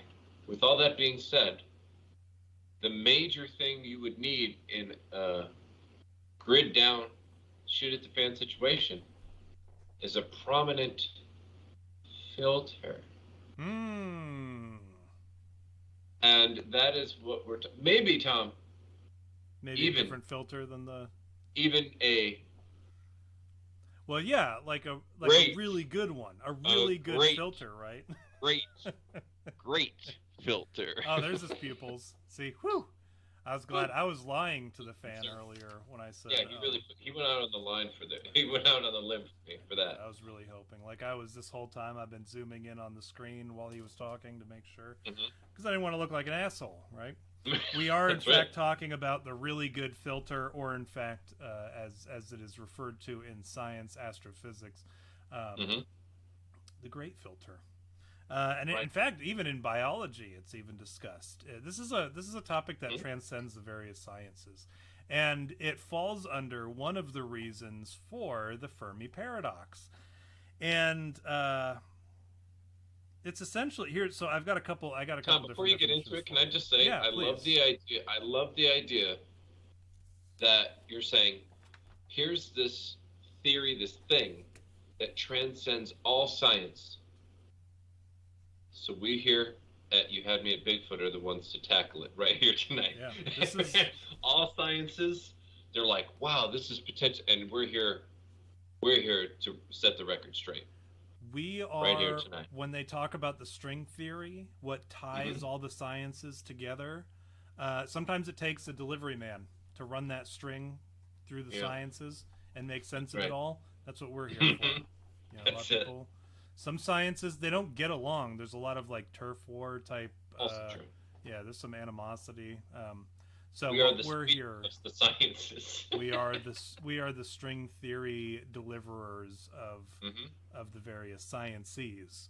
So I have a couple different definitions. We'll go ahead and we'll read the one straight from, just like a general encyclopedia, not one that's on the internet or anything. The great filter is anything that prevents non-living matter from undergoing abiogenesis in time and expanding lasting life as measured by the Kardashev Scale, which there's a lot to unpack there. Okay, so I'm gonna give you a better version. Something happens to a civilization before they're able to master interstellar communication or travel. Okay, and I hope that makes a little bit more sense. And I also want to give you an illustration, perhaps, that might help you. Imagine you've got 6 slits of paper, or I'm sorry, 6 slits of like impenetrable whatever, some kind of board that you can't break through with no matter how much force. Now, in these boards, there are holes cut out, okay? In the first board, there are many holes cut out. In the next board, fewer. In the next board, fewer and fewer still. Until in the final board, you're looking at maybe like 2 or 3 holes, okay? And then beyond those is like a sticky wall, okay? Now imagine taking a. Right, keep your head out of the gutter, Jerry, for a second. Tom, before you even said the sticky wall, I was like, situation. It sounds like you're describing, any person from like high school to marriage. It's like, oh, there's all these holes, and then there's less holes, and then there's less holes. Yeah. Right, and then you're married, and then there's just 2 or 3. Yeah. There's 2 or 3, and then the that's sticky. correct. And so the sticky wall. That's an even better example of like, that can also be applied to what I'm talking about here. But what I'm referring to is, now imagine you're standing on this side of all those holy walls, right? and you're looking at the first wall with many holes in it, and you just blast some pellet shot out of your shotgun, and it goes, some of those pellets are going to go through, right? Some of them are going to bounce off, but many of them are going to go through because there's a lot of holes. Now, will they go through the next one? Some of them might, and as they continue to go through, still some of them may continue on because of the trajectory they were on, right? Eventually, you may come out to the other end and look at the sticky wall. You might see 1 or 2 pellets on the wall, right? Is that? Would you say that that's accurate? That's fair. Yeah, that's fair. The rest of them will be stopped at some point by one of these walls. Okay. And Mike has said in the chat, the big glory hole. Yes, this is the great filter is essentially a series of glory holes that you get to, that's why midgets can't use certain glory holes. They're too high up, right? This is what I'm saying. We're always ahead of the curve, Tom. Why are we not recognized for the truth we bring out there? I don't know. As often as it's probably because of something you said about the Jews, something hurtful you said about the Jews. But anyways, 1 or 2 of these pellets will have hit the sticky wall. Okay. Sure. Now, if you might do this, obviously, these walls represent various filters. And I will say this, Economist, this is going to be a short episode, very short episode, because we can actually wrap this up really quickly. Economist, of all people. 2 hours? Are you serious? Yeah, we might actually finish in 2 hours after talking shit for an hour and a half. Economist, not astrophysicist, not quantum physicist, not even regular physicist. Economist, Robin Hanson, developed a list of filters, and now on this list of filters, this is things that happen or have to happen in order for a civilization to continue on. I'm just going to read through them real quick then, and you can imagine. Let's see. By the way, Tom, for just a second, I would have also taken an assistant physicist. An assistant physicist. What about an intern physicist? Interning physicist. Somebody interning at a laboratory, perhaps. Dude, if you told me that the Good Will Hunting janitor, you know what I mean? Yeah, well, it might have been him. It could have been. The top physicist caught the janitor completing the whatever on the great blackboard. Filter formula. Right, they were having a convo, bunch of these Harvard physicists, I don't know, somebody at Yale physicists, and then they leave the room to go get their brie sandwiches or whatever they eat. And then, lowly old Good Will Hunting, with his somehow southern drawl at Yale as a janitor, he transferred to the big time. He was the best janitor at his local high school and then community college. And then he managed to get up to he was brought to university. That's right. Then he was brought up to the big time. From what I understand, Jerry, you can't just go from community college to Yale. There is a period of time where you have to be at a state, like a public university. A public 4-year university. So whatever, I don't know what janitor manager he had to blow to get that jump, but whatever it was. But yeah, it wasn't him either because he's dead. Wow. It was no. What happened was he was at his hotel with his wife and his 2 minor children as well. They were fingering each other, and that's exactly what happened. And I don't want to talk in about a lineup. In a lineup. I don't want to talk about Robin Williams fingering his kids because he probably, truth be told, Robin Williams wasn't he also on the Epstein logs? Was he? Wasn't he? I don't know. Was Bob Saget? Now I'm starting to wonder. A lot of these people who we kind of overlooked because they, I bet you they were. They're the ones. Are they getting through the filter? No, these guys didn't make it through the filter, right? Obviously, because we haven't even made it through the filter. We may or may not have made it through the filter. So listen. Here's the thing about these filters: is we don't know what the great filter is. Okay, we know what several filters are. We don't know which one's the great filter, and physicists, astrophysicists, quantum physicists, intern physicists, janitors who work in the physics department don't know this. They don't know which one is the great filter. Wow. They say that So here are the filters. Okay, this is the first wall with many holes. Okay, this is the first glory hole. It has to be the right star system, which includes organic and potentially habitable planets. Okay, that's the first wall, the first filter with many holes, because this happens throughout the universe. We see this. We know these exist. Now, once you get past that one, the next wall, reproductive molecules, in essence, RNA. We've heard that used recently. The next wall, single cell. They're the racist NA, just so you know. Yes. Everybody. What does NA stand for? Do you know? Nucleic acids.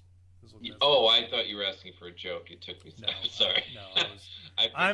No, I'm playing the janitor in the physics department. Okay. Tom, if no you jokes. Me There's to nothing say... funny about my life. Oh my goodness, Tom! If I had only known you asked me to say racist nucleic acid, I would have. I just want you to know. I did want you to say that, Jerry, but it's too late. Well, here we go. Well, we did. It came out. It's too late. The next wall, Jerry, with holes in it. This is where it's getting a little bit tougher. The midgets are going to have to be on their tippy toes. Simple single cell life. Okay. The following wall, complex single cell life. The next wall, sexual reproduction. Tee-hee-hee-hee, right? Number 6, the sixth wall, multi-cell life. The next one, now this is where you're going to start to see some stuff where you're like, okay, I get it. Tool using animals with intelligence. All right. Tools using animals with intelligence. Yep. Tool using animals with intelligence. We're talking about monkeys using sticks to reach into trees to get ants out. So you're saying animals using tools, not tools using animals then? Tool using animals. Tool. Okay. I see. Or, technically, tools using animals. I mean, that might also be a thing. That might be like a sub wall, right? A sub filter to whatever. Now, where we are, we're in wall number 8. We've not even hit this. We may or may not have hit the sticky wall. Okay, this is where it gets kind of. We're not sure where the sticky wall is. Are we sure if it can? Listen, I know you're the scientist in this scenario. I am. Yes. Engineer. Right. I am a noob. I'm simply just. Listen, there are no bad questions, guy. You know what I'm saying? Sure. Is the sticky wall or any of these walls called the vaginal wall? No, because I think where we are this is not like a vaginal glory hole situation. I think what we're looking at here is more, best you're looking at is a blowjob or maybe gay sex. Okay. Wow. This is not like a glory hole situation that you would talk about later on. Oh my goodness. Because somebody's going to be like, oh, I've heard about that glory hole. That's a gay guy glory hole. There's like, that's like guys only, right? Right. It's not like, there's no like women who are looking for their Prince Charming at this glory hole, on the business end of this glory hole, right? This is like straight up, if you're not careful, you're going to feel stubble against your ball sack, right? Right. Like this is that kind of which, by the way, ladies and gents, is a good reason to shave your balls. You know what I mean? Because I think you missed the point. You're feeling no. Wait a minute. No. See, because if you go through this and you shave your balls, and then you feel, because there's no hair to stop the pricklies. You understand what I'm saying? So you do it, and you're thinking, oh no, this is gonna be the vaginal wall one. You know what I mean? And then you do it, and then you feel a little prickly flicks, and you go, well, thank God I shaved my balls today. Otherwise, I might not have felt that. I had a lot of hair. Jerry, I got a question for you, Jerry. Okay. Well, let me say this.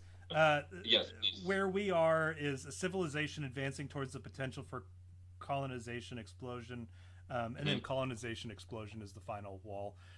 We don't know where the great filter is. Any one of those is improbable, and so therefore one of those is the great filter. We just don't know which one it is. And to me personally, I think we'll get there, I guess, but I don't want to give away how I feel about it, because we don't know whether or not we've passed the great filter or if it's ahead of us, which, since like we're at the second to last on the list, that's kind of troublesome to me, because I'm like, if I didn't think we were already past the great filter, I would say that the end of the list being the last item is the only thing we have to overcome, and that seems very difficult to overcome. I would think that that's pretty depressing. But more importantly, I'm thinking about glory holes, Jerry, and I'm thinking, not surprised.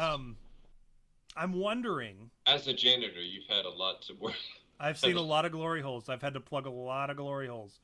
Now, I don't have a lot of experience with glory holes, like using them, though. And this is where my question comes. This is why I come to you with this information, or with this question. Okay. You go on Craigslist and you look up just a casual encounter, right? Sure. Which I understand. I think they've taken them down now. I don't think they have them anymore. But there was a time. Probably enough murders happened. I know there was a time. Once Lifetime does a movie called The Craigslist Killer, I think that's when Craigslist says, "Hey, we're no longer going to do that anymore." But there was a time where you could go on Craigslist casual encounters and you could find glory holes on there. You go on there and you're desperate. It's been a long time. You've had a dry spell.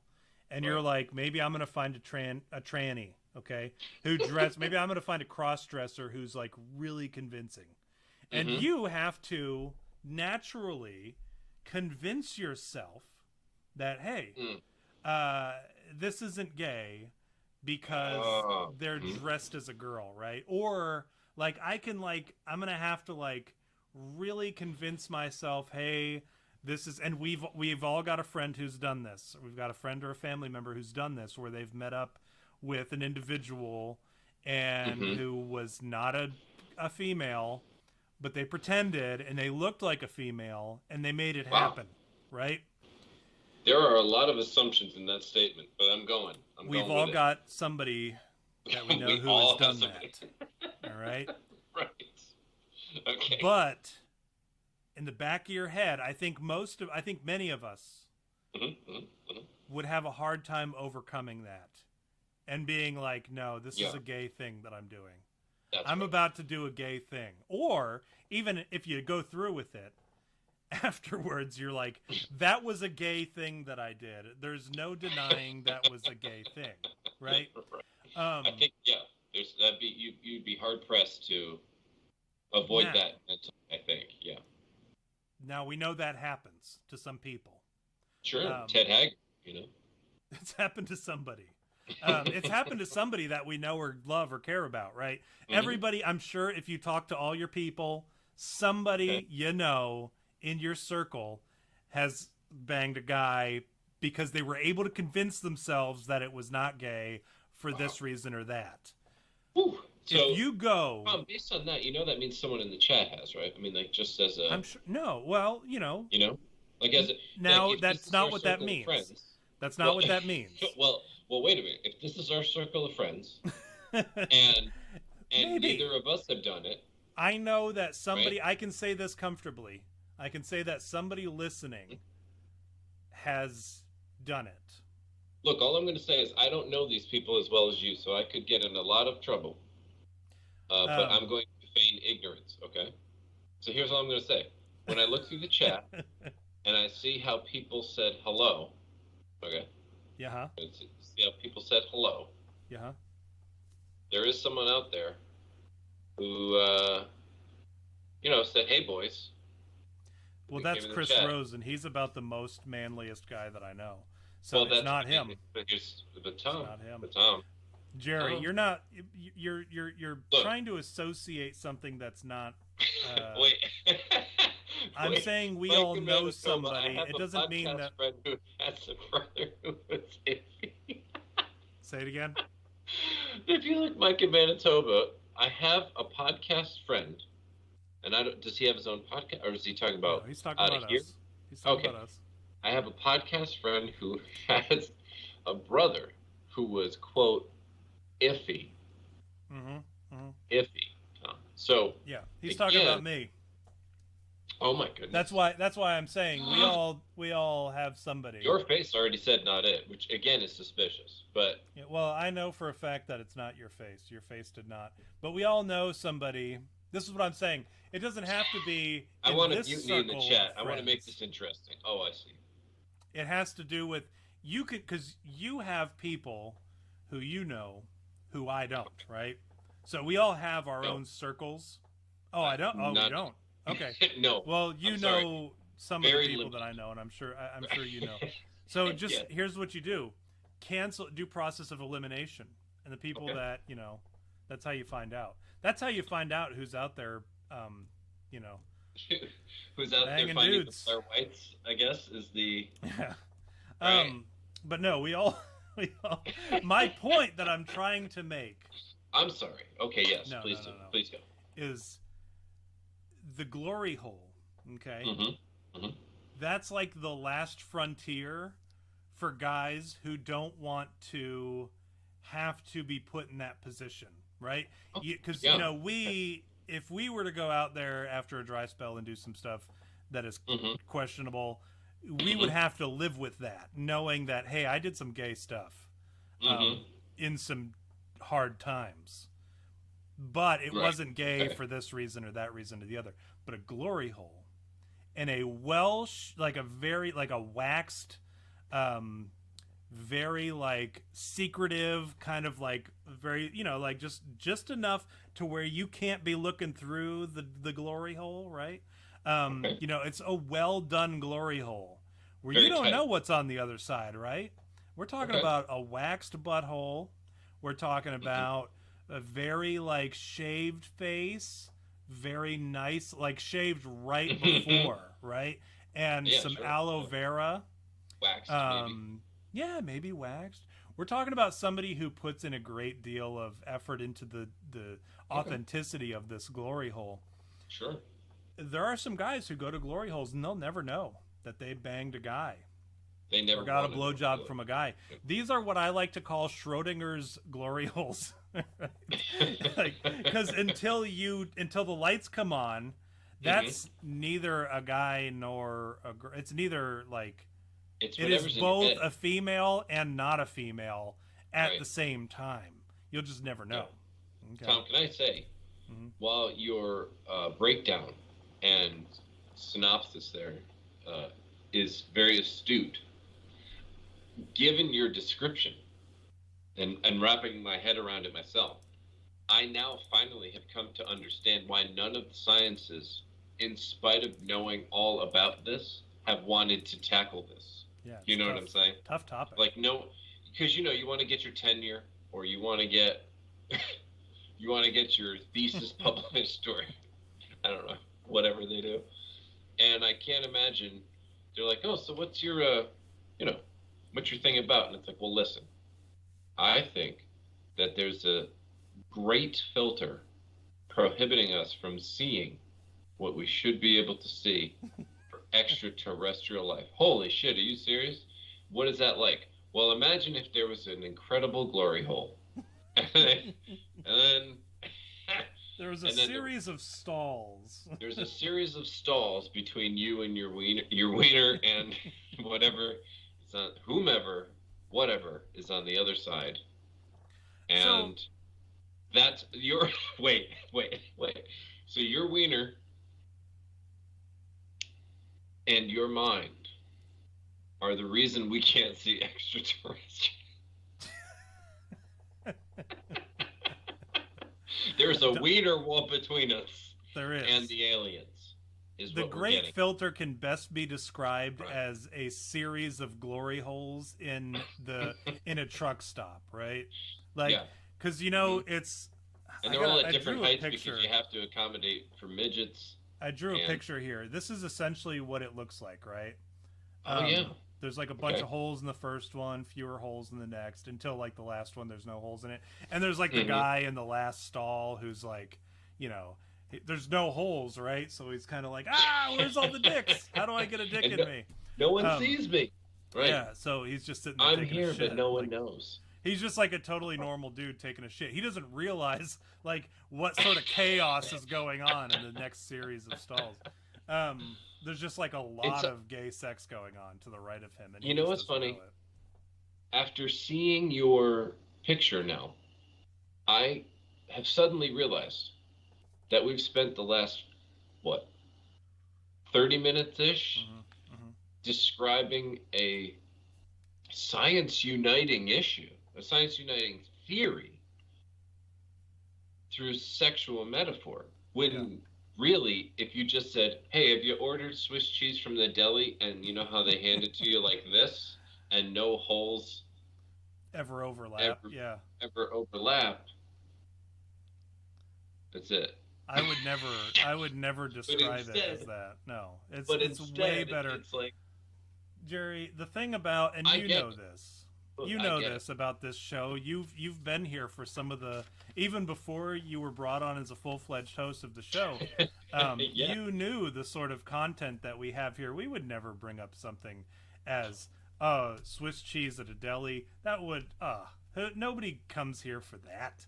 That's some vanilla bullshit. That's right. They come here for the glory hole references, okay? That's as you recall. That's not the full milk. we haven't even shown that screen yet. I did create an intermission screen and I forgot to update it on here. But there is an intermission screen with the Leviathan dick glory hole thing that I need to update that. But anyways, that is the best way to describe these various filters. Now, if you were to take jizz and just whip it through, or like say you're in that first, say you're like standing at the first hole or the first stall, and you're looking at a guy, and you can see the guy because there's just like a ton of holes, right? And you just shoot a load through any of those holes, only a little bit of your jizz rope is going to hit that back wall. Very little of it is, right? Very little at all. Most of it is eventually going to hit. Shit, that guy's not even going to realize. He might hear like, huh? Well, did somebody tap on this wall a little bit? Maybe. He's the only guy who still buys newspapers, and it hits like the corner. Yeah, and he thinks, the bottom. And he looks up at the ceiling, and of course there's a water stain, and he goes, some bitch, I get the toilet stall where there's a water drain when I'm trying to figure out if my damn Detroit Pistons have won today. Yeah. And, well, no, he was doing the crossword. You're thinking of a different circumstance, a different situation. This now only a little bit of your jizz is going to hit that final wall, right? Or that guy's newspaper. That poor just man, a little bit. But most of it's going to hit all the other walls. It's not going to make it through all the way. Okay? That is the great filter. And we are that little bit of jizz that landed on the guy's newspaper, because all these other filters have stopped civilizations from happening along the way. Okay. Now, unfortunately, maybe the great filter is actually this one that we hit, and that's why we haven't been able to colonize the galaxy. And that hole was like up in the top right-hand corner, and we missed it because we hit the wall, right? That might be the great filter. Or the great filter might be one of the other improbable events that we have surpassed. Now... So you're saying if dinosaurs were better drivers... They would have made it at least a little bit further. Yeah. So if the dinosaurs had at least the driving acumen and, dare I say, the nutsack of your average Canadian truck driver. Well, that's I don't think the Tyrannosaurus Rex had his... Hold on. Okay. We would have found aliens by now. Yes. That is my short answer. Okay. But, like I said, I don't think... Like I was going to say, I don't think the Tyrannosaurus Rex could hold a candle to the Canadian's nutsack. Well, they couldn't light the candle either. Very short arms, doesn't it? I mean, well, you remember they have those like lighters that are kind of like pens, right? Yeah, so they could do this lighters, number, right? The candle lighters, literally. Yeah, they would do it this way, right? Yeah, they could do it. I think if it would just be leaning. Anyways, so Chris Rose, he said, "What have I tuned into?" All right, so what's the next step of, because you're like, well, okay, what good does a civilization advancing towards the potential for colonization explosion being the filter that we're on right now, what good does that do? Like, what's the next step? Colonization explosion. Tom, can I just interrupt real quick? From the chat, I have to address something. Yeah. I think Judoji, whatever. Sorry, I'm trying my best. Yeah. They said this will probably be made into a CK soon. I think that may be how you say it. I thought I was just getting in a glory hole, but instead I ended up as a stable hand in another world. I don't know if everybody in the chat knows this. That's actually a script that Tom, myself, and Douglas Adams, who wrote Win Bigley and Dilbert.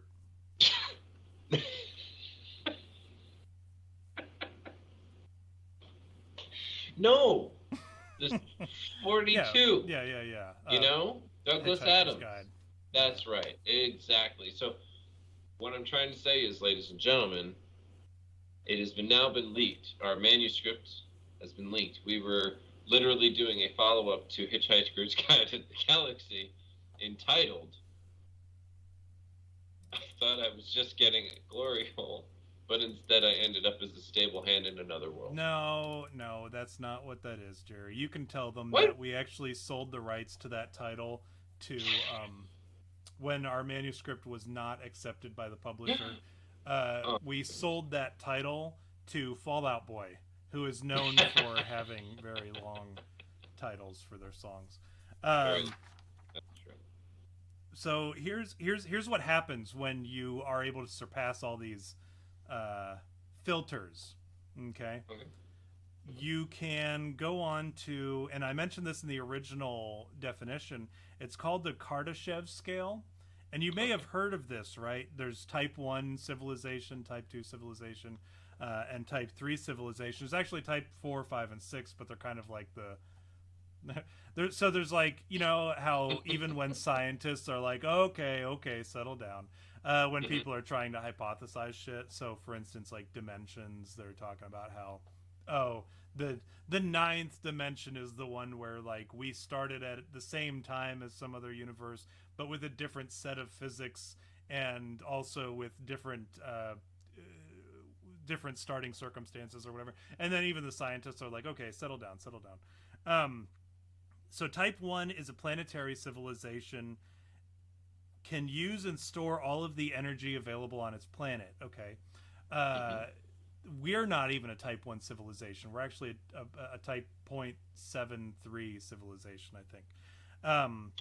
We will reach type 1 planetary civilization status in the next 100 to 200 years. But that's like when you're able to harness all the energy of your planet. Okay. Type 2 is a stellar civilization. They can use and control energy at the scale of its planetary system. I actually have pictures for this. I forgot that I had pictures. This is the Kardashev Scale. Type 1, like you see here on the left, is we've harnessed our planet's That looks energy. Like an Ultron bot-ish. Say that again? Looks like an Ultron bot-ish. Maybe. Type 2 is where you harness the host star. Okay. Well, you control energy at the scale of its planetary system, so our solar system here. Now, if you've ever heard of a Dyson sphere, I don't know if that's like a... Yes, I do believe that is a... Yes, so that is when you use a particularly strong vacuum cleaner. Yeah. And in the bucket will be a large ball of hair that inevitably you and your wife will argue about whether it came from your beard or her head. or your girlfriend that comes over when she's at work, who you're like, wait a minute, I don't even have a girlfriend. I don't even have a vacuum cleaner. Sure. Jerry, can I let me show you this last one here real quick, and then we'll get to that. Here's another Dyson sphere. It's where they build a structure around your host star, and you're able to use that to power your civilization. But there is something that I do want to tell you. My wife, and I know you may not have been married long enough to do this, but there's a point in everybody's marriage where you start just like baselessly accusing your spouse of having other significant others. And you don't do it out of like spite or because you actually believe it, or maybe you do, but you don't care. But you get to a point where you're just like,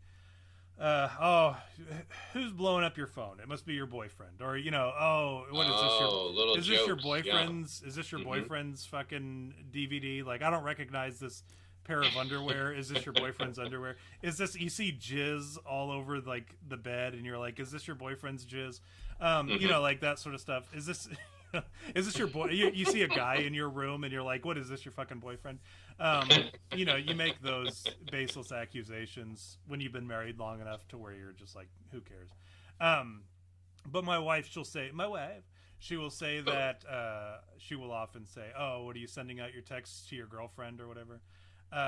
In the middle, I'm generally texting. I don't text people often, but the only person, what's funny is I text my friend Ben, who hates this show, but he watches it religiously, or listens to it religiously. I'll message him at night because he's the only person who like habitually texts me, and we'll text on Messenger, and it'll be like 10 o'clock at night, and we're laying in bed, and I'll think she's sleeping, and I'll like roll back, and I'll start texting Ben on the phone or whatever. I'll be texting him on Facebook Messenger, and she'll say, oh, what do you guys say goodnight to your girlfriends or whatever? Which is cool because at least she's not saying, what are you texting your fucking boyfriends? Which would be like a whole nother discussion. But the more I think about it, the more I realize like there's no good answer to that other than like, come on, or yeah, like you agree to it just because it's like, ha ha ha, very funny. But as soon as you say, oh, what? Like that's, first of all, that's suspicious, right? Second of all, if you're like, oh, come on, baby, it's suspicious, but also it's not funny.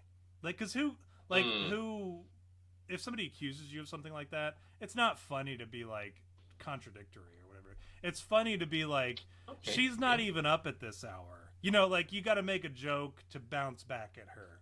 Otherwise it's stupid. But then also like the more I thought about it, the more I'm like, you can't even like self-depreciate in those certain situations, because then you're also attacking her judgment, right? Her taste. Because you're like, come on, I'm 36 years old. I'm pushing 40. I'm overweight. I'm disgusting. I'm a slob. I don't take care of myself. I eat like shit. My breath smells. I dress like a fucking loser.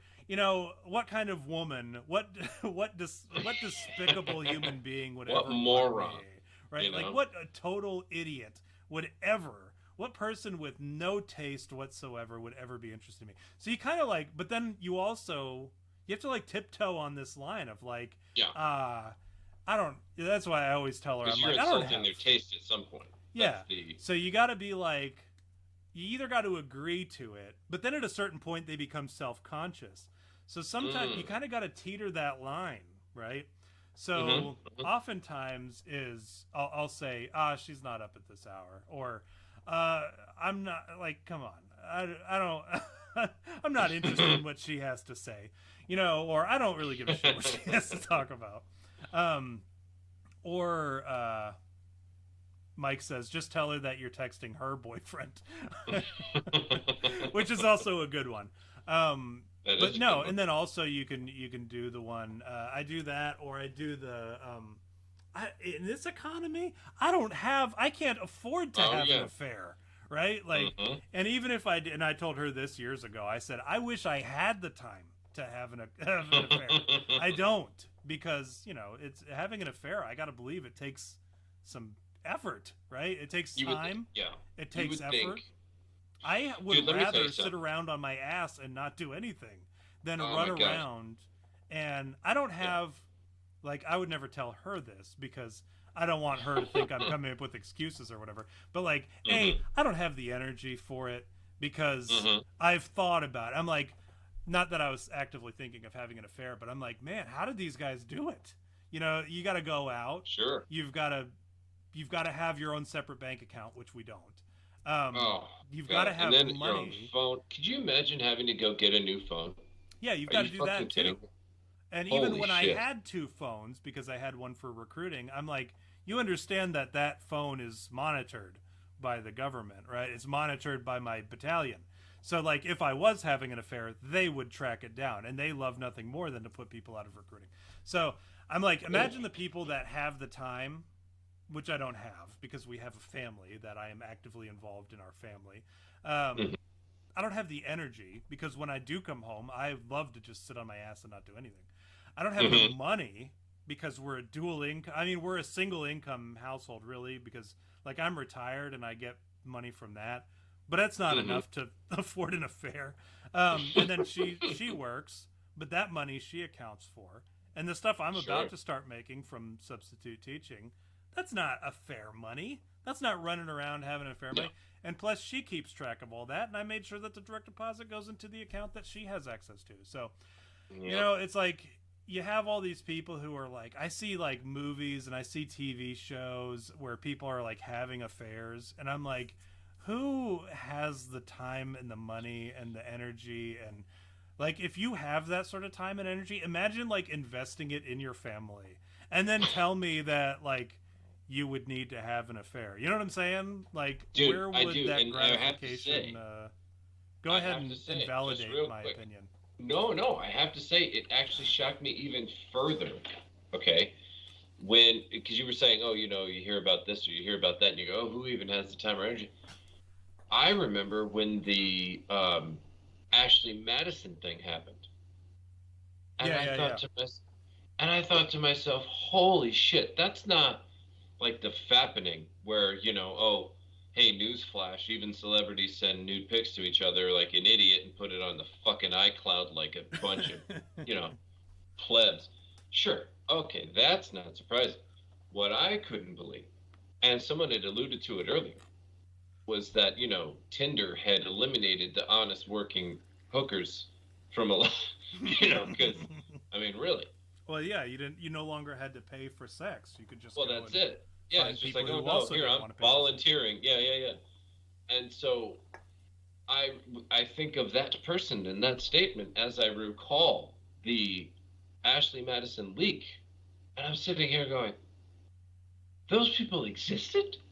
Like, there was, you know, because it's one thing to admit maybe, as a couple, you separately both go to porn sites, or, you know, I don't know, something like that. Or you, or you know, someone has a fantasy, something.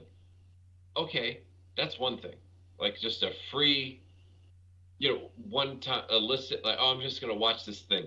That, yeah, people, listen, we just talked about Euphoria for the last 2 fucking episodes. A lot of people are doing that shit. Right. So that's not hard to believe.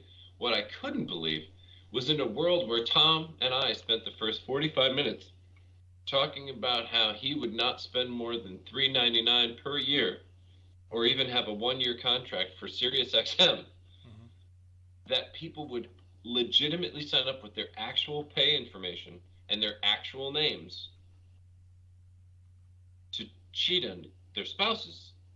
Like, of all the, I mean, you literally said, look, I know that the internet is full of scoundrels, thieves, and ne'er-do-wells, but I'm going to trust that this website that is promoting going against the sanctity of my marriage, is going to be on the up and up, and no one's ever going to come for the site, even in vengeance, and I'm going to put my real name, my real photos, and my real personal financial information here right now.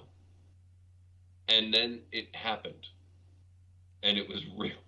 And I just thought, holy shit, I can't believe we made it through all those walls. Yeah, only we only made at it the through end. a lot Fine. of glory hole walls to end up giving our personal financial information to We the don't have internet. aliens, but we have a lot of retards. I I remember hearing that Hunter Biden was on that list of people who gave up Really? their information for um, Oh my god.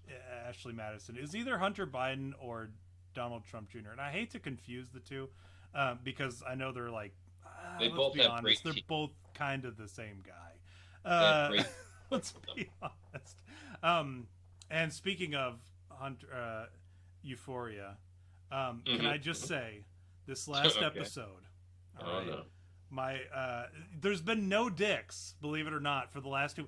After I mentioned how there's way too many dicks, and I called it Dicks the TV show, and That's made the right. picture on Instagram and shared it on everything. Like very well done picture that shows HBO presents Dicks the TV show, with Zendaya in the background crying. Like very well done. If I may, I remember saying to you, Tom, that's so good. I'm willing to believe you put the tear on her face, and you said no. No, and that was legit said like no. how I found it. No. But I did. I spent I spent a fair amount of time working on that because I wanted it to be good. But after I did all that, after we made all those dick jokes, the last two episodes, there's been nary a dick to be seen. Okay.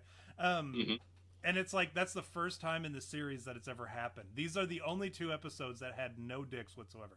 But I will say on this most recent episode, you know, this show has not really like tugged on my heartstrings too much. Like I feel for some of the characters, but I've never really felt It's a strong. tucked on your ball strings. Yeah, it's definitely tugged on the old dick strings to you know with all the inappropriate child pornography that's on that show. They're all over the age of 18, but they are presented as underage children, which is kind of disgusting. But you have to remember that they are actually adult actors and actresses. Well, I'll do you one worse, but go ahead and finish. Yeah, so here's the thing. On this last episode, I was lying there with my wife, and she fell asleep like instantly as soon as we start watching the show. And she She's likes like, the no show. dicks. Yeah, no dicks. Boo. I'm out. But no, she fell asleep right away, like within the first couple minutes of the show. And the opening sequence, I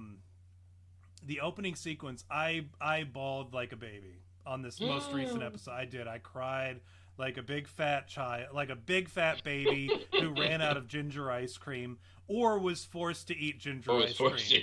I did. I cried. There was this scene, and man, it really just it hit me. And I don't want to give anything away in case anybody ever does watch it, but man, it was just so emotional.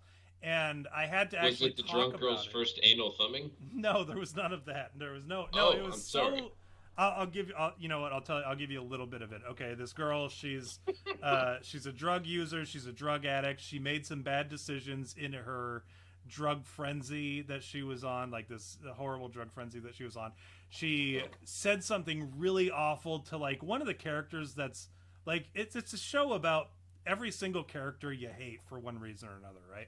There's one character who you just can't hate him. There's nothing about him that, other than the fact that he's a Muslim, but he's like the only character who has there's no bad in him. He's like the moral compass of the show, but he's like a recovered crack addict who abused his wife, and his daughters kind of wrote him off because of this whole his actions when he was a drug addict.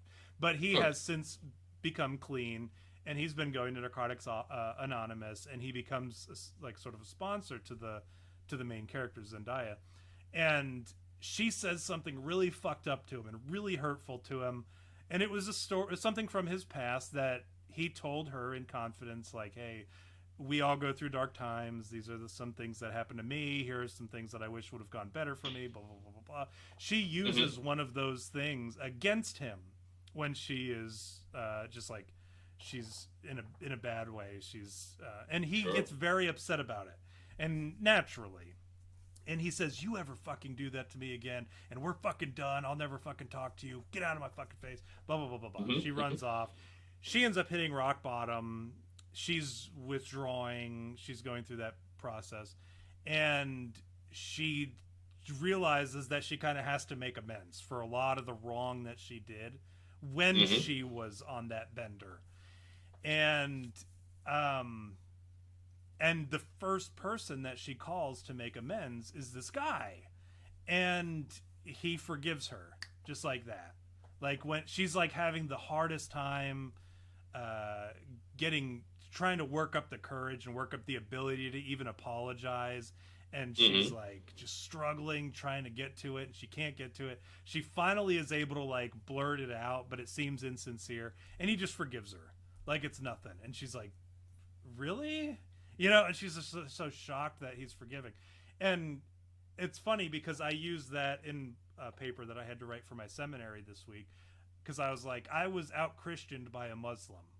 Because he showed forgiveness better than many of us show forgiveness. And he used the Quran, because I ended up looking up in the Quran where he pulled the verse that he cites from. But anyways, the way he is so like unconditionally forgiving to her in that moment of weakness was so huge to me. It just like, I broke down. I was bawling because this character, he forgave her. And it was such a tough thing. And I've been there, right? I've not been on a bender quite like she has, but I have been through withdrawal, and I know how hard those like little tasks are, and how certain victories will come with great strides in your withdrawal process. And so like I felt her relief in that moment. And so I'm telling you, I cried, and my wife, she was already asleep. And so I was able to like, as soon as I realized she was sleeping, I was like, oh my gosh, like wiping all the tears away and shit. I didn't want her to know that I was crying or whatever, but of course. Yeah, you can't let her know. You can't let your wife know that you were crying over a fucking TV show about dicks. But yeah, so anyways, but that was the most recent episode, man. I tell you, like even thinking about it later, I was still like tears would well up in my eyes thinking about it because, and again, I have this emotional attachment to the characters that you guys probably don't have. And Megabit's over here saying he started seeing ads for it on YouTube. So it's because I mentioned it. Now you guys are going to start seeing Euphoria ads on YouTube. Type 3 civilization is a galactic civilization. They can control the energy at the scale of the entire host galaxy. And a Type 4 is a universal civilization. They can control the energy at the scale of the entire universe. So these are levels like, so we're at this filter where we have not yet harnessed our own planet. So if you're wondering, like, have we passed the Great Filter or has it yet to come?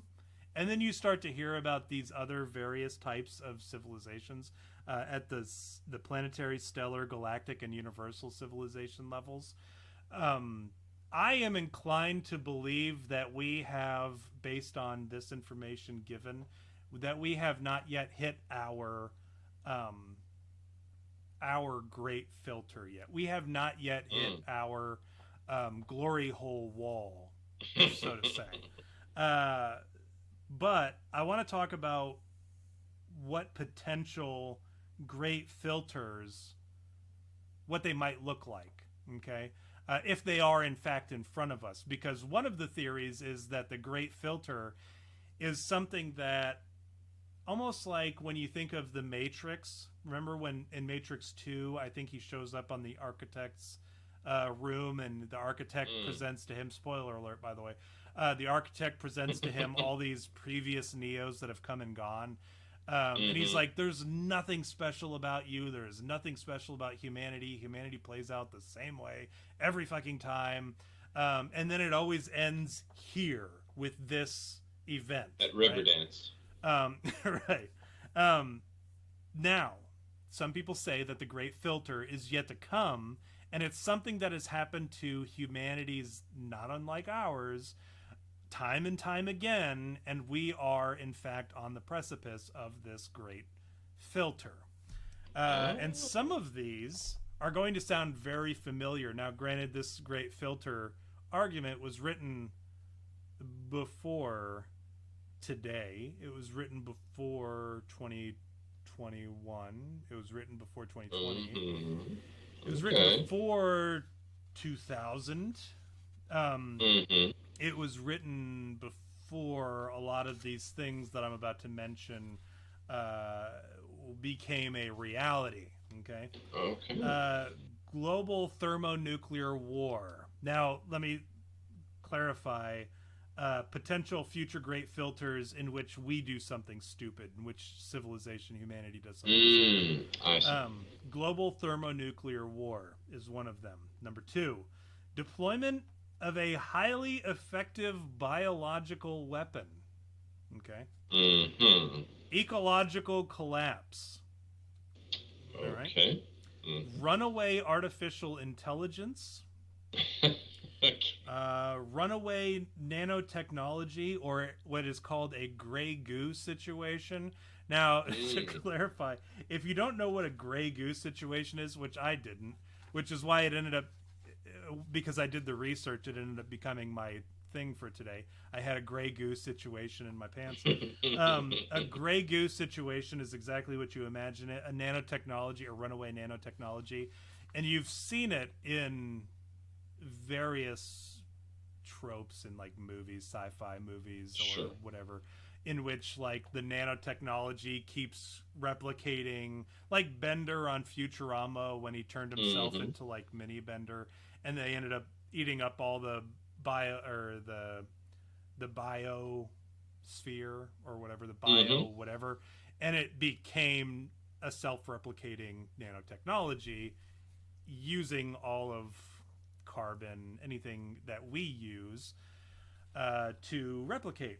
So that is what a gray goose situation is, in case you were wondering where that comes from. The concept is similar to when you look on, again, Matrix, you see the Sentinels kind of forming that weird goo substance in the sky, but in reality it's like actual machinery. Scientific accident involving a micro black hole or vacuum metastability disaster, sort of like the Large Hadron Collider. I was going to say, that's ticking in my mind right now. Yep. Yeah, sounds very familiar. A lot of these probably sound like something that's actually happening right now. There was another one that didn't make this list that I saw here, but it was on a Kazakhstan video, which is where I get a lot of my understanding of science, because they use little tiny bird cartoons to explain very difficult things. And this, they mentioned, this was made some years ago.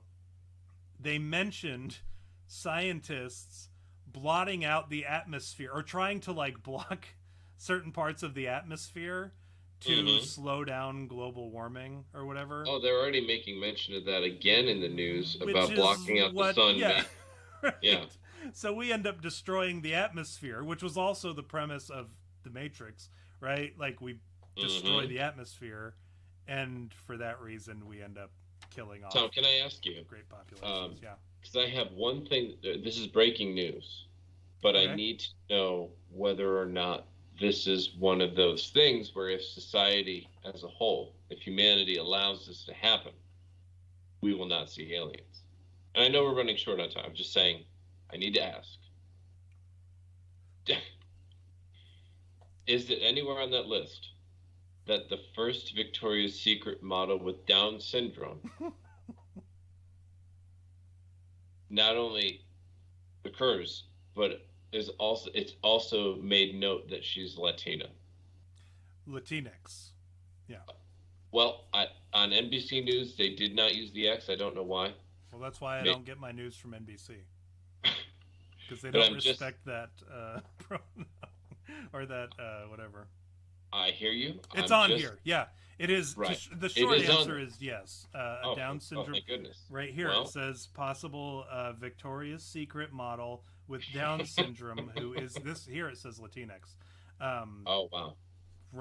It's a scientific accident involving a Victoria's Secret model with Down syndrome who happens to be. We know where we are in time. We are right here. This could turn bad, Jerry, very quickly. That sounds like it. And you know what else could happen though with a Victoria's Secret model with Down syndrome who happens to be Latinx? We could also see a gray goose situation.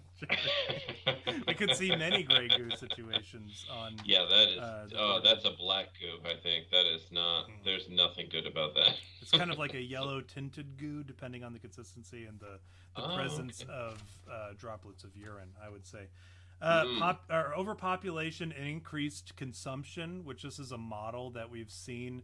The overpopulation plus the decrease in resources and productivity. There's actually a model that you can view that says that we are at an unsustainable model. Population decline based on the preference to not have more kids, or that you can't afford kids, right? Or how about you're being poisoned to death by all of your rulers who believe that the Georgia Guidestones say don't have more than 500 million people and you're all going to be killed. How about that?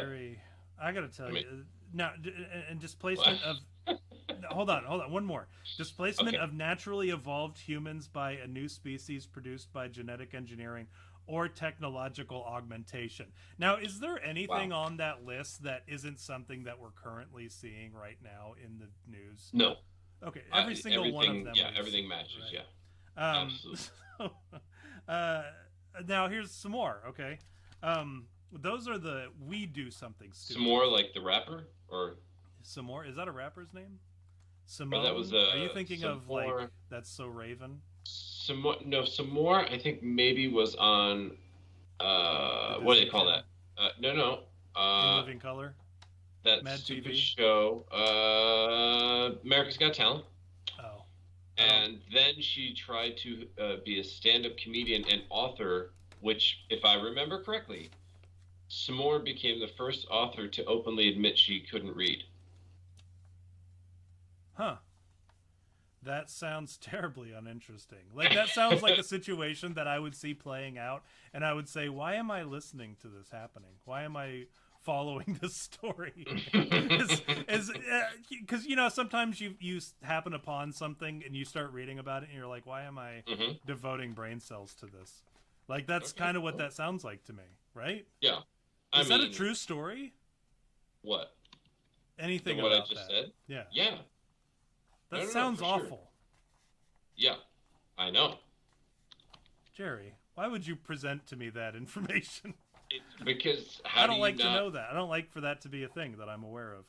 I mean, how do you not admit it, right? I mean, like here, this is a part of our society. A person who can't read or write or whatever her problem was became more famous and more money-making than you. Also, she wrote a book while not being able to read or write. Yeah, exactly. That frustrates me. Not because like she did better than I did, but just because like I don't know. Do you want to know how she spells some more? Yeah. Somore. That would explain a lot of things. Like the fact that she can't read or write. Like, I mean, that all goes together. Like how nobody else put that together. This is my first time learning about this person, and I could have told you that, right? Sure, yeah. I could have looked at her name and said, does this person not know how to read or write? And I would have been correct, right? That's right. Yes. Unfortunately, I'm hearing about it, right? But I wish I was deaf sometimes. I wish I could not hear or write. Here are some natural great filters. So beyond a civilization's control. A high fatality rate due to a pandemic, Jerry.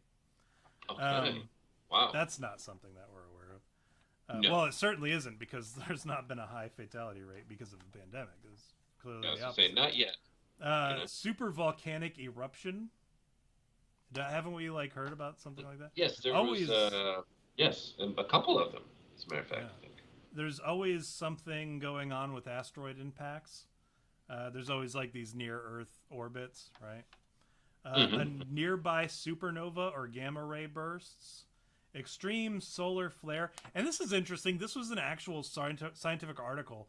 Alien invasion, right? We're at a point now where alien invasion has become.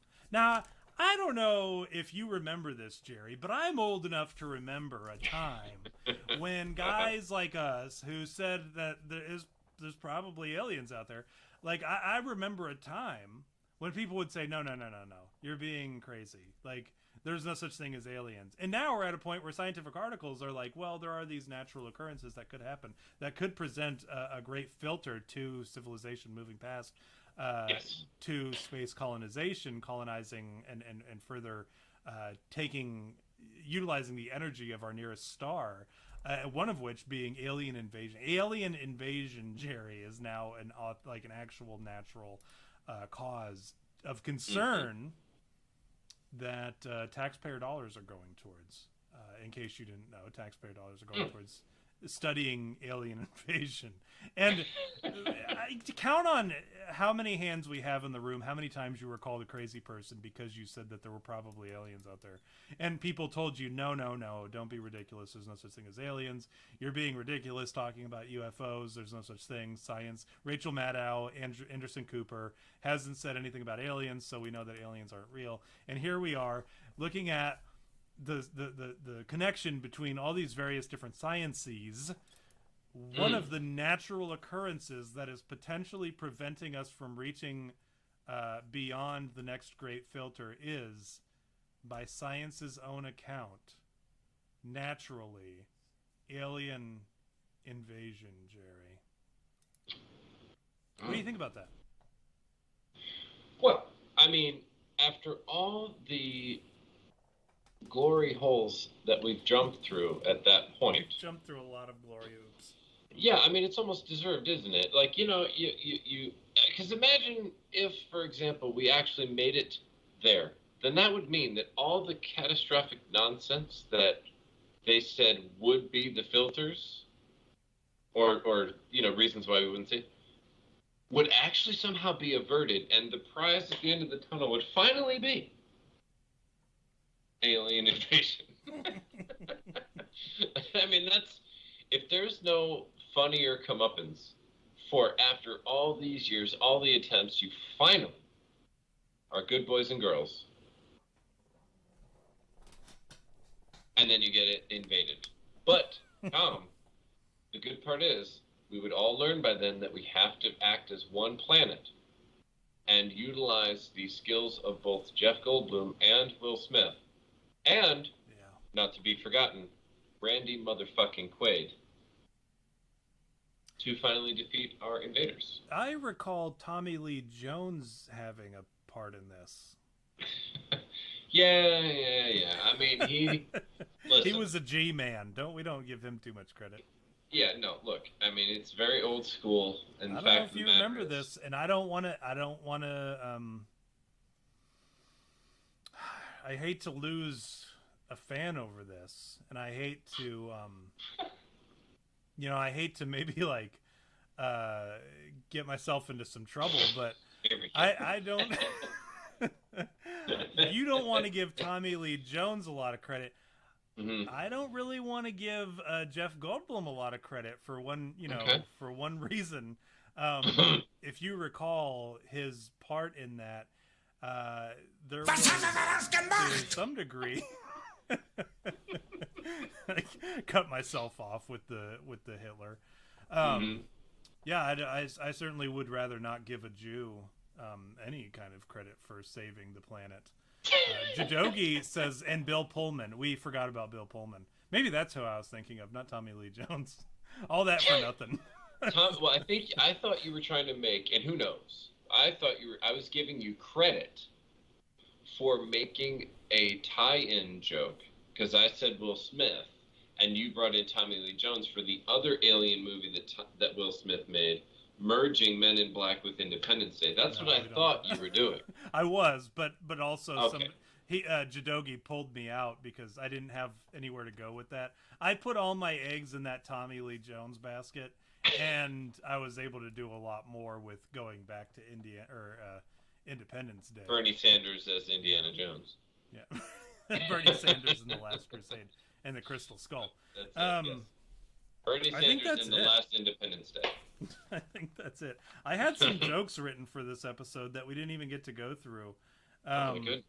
I did learn something. Here's something interesting. I know some of you are like, you guys come here for some knowledge. If you're looking for science, if you're looking for something that you can go and talk about later, I said in the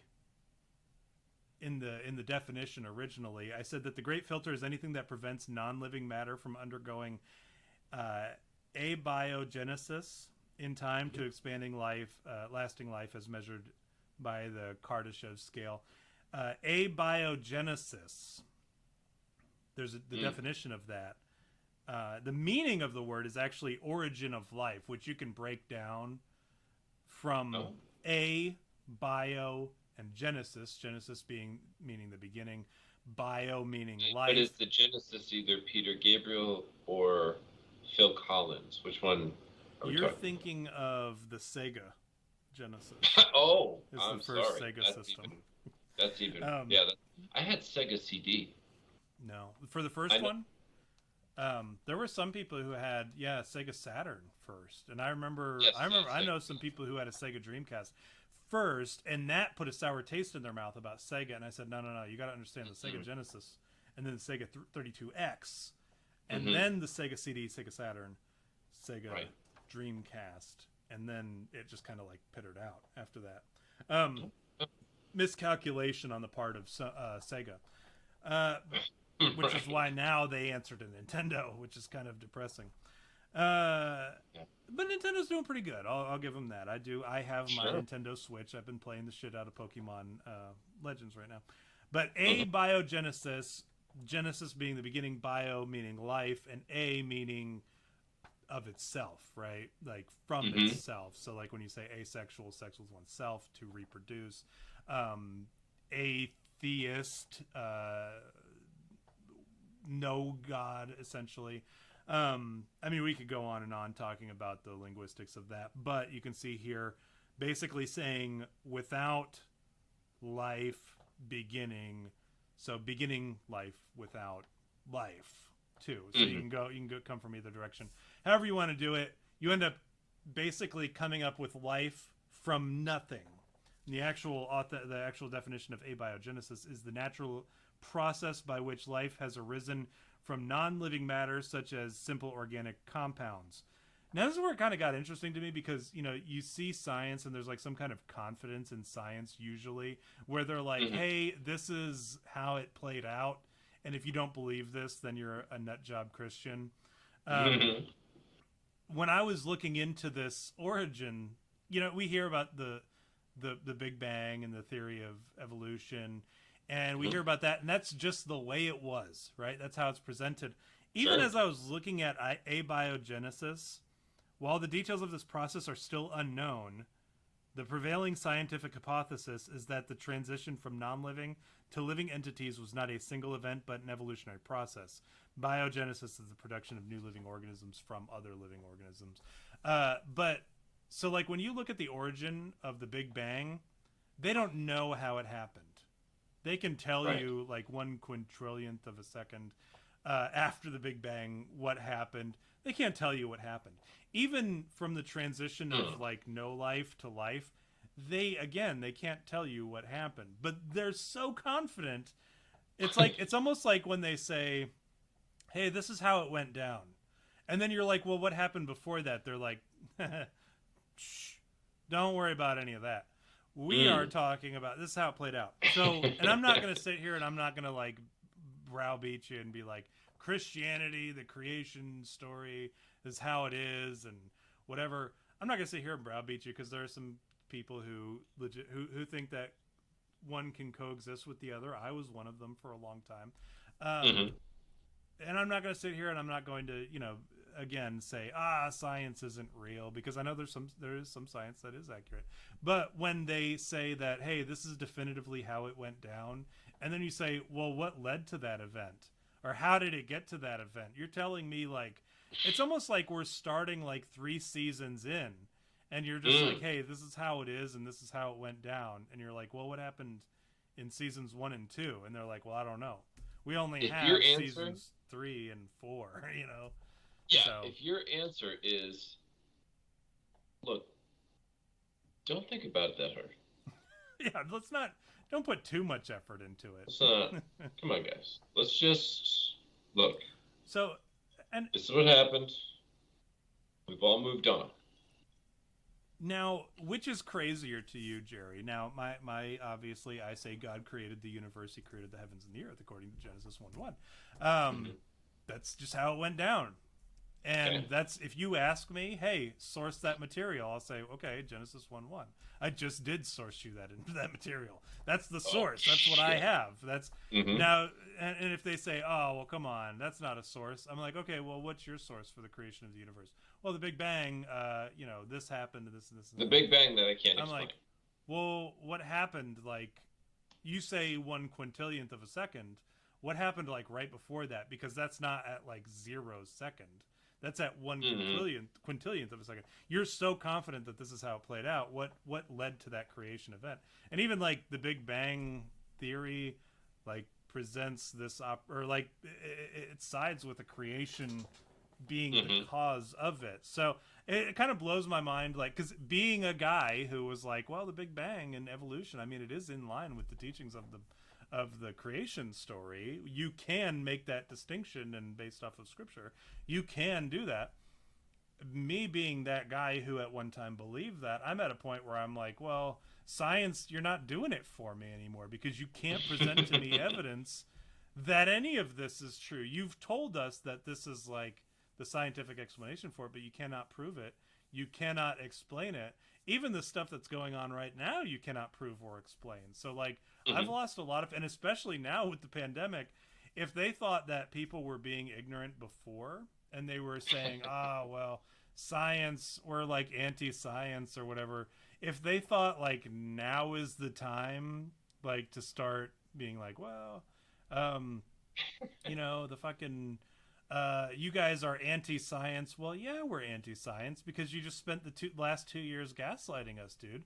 You just spent the last 2 years lying to us, like, to our face, and then pretending like we were stupid when we were like, well, hold on a minute, and like saying that we were anti-science just because you later changed the science. Like, you have done more damage to science in the last 2 years than science has done to itself in the last several thousand years, in which the church and science were kind of in gridlock with one another, right? Like, you look back and you're like, well, the church was kind of in the wrong because, maybe we can see now, based off of like the science, right?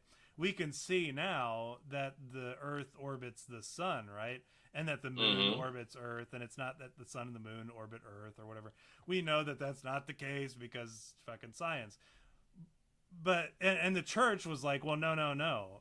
Actually, the sun and the moon do, in fact, and Jupiter and Mercury and Mars, they all orbit Earth.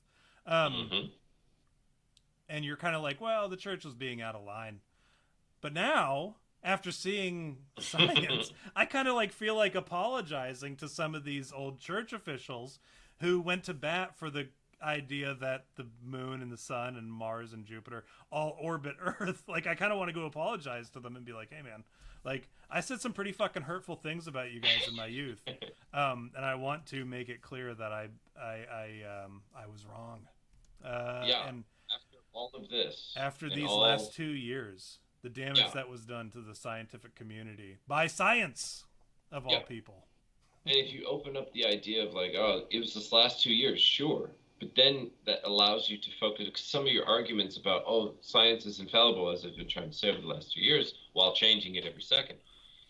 The next part, you'd say, well, do you remember when doctors said that women should be given, methamphetamine or whatever it was to calm down for the hysteria, and then smoking even while you're pregnant is totally fine. Then there was the electroshock therapy. Then there was the lobotomies, and then the so on and the so on and the so on.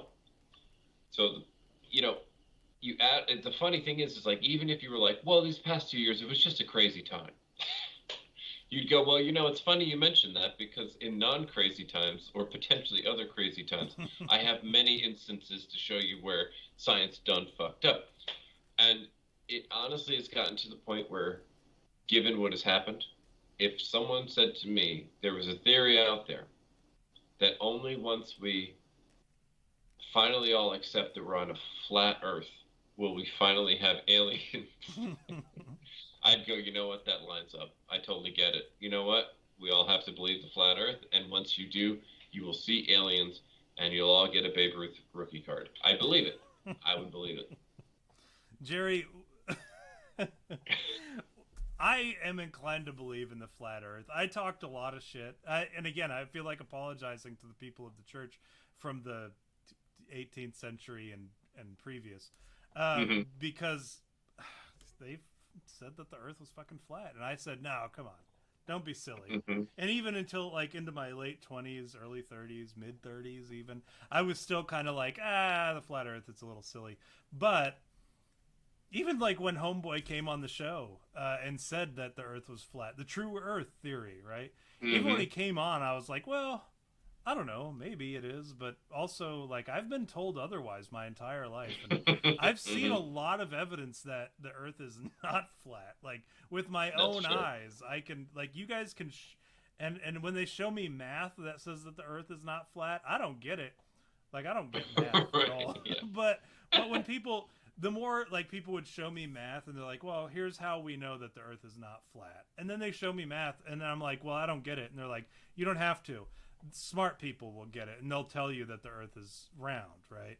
And then that to me is kind of like, well, you're telling me to trust somebody. And we have found out in recent years, the last 2 years especially, that we can't trust smart people, right? So, that's true. You know, I've made this theory, or I've made this clear, that the more sarcastic and the ruder people are about, what's the word I'm looking for? The more condescendingly people speak on a theory, the more likely it is to be true. And what is a more condescendingly berated theory than the flat Earth honestly theory? Them and futards. That's about it. Right.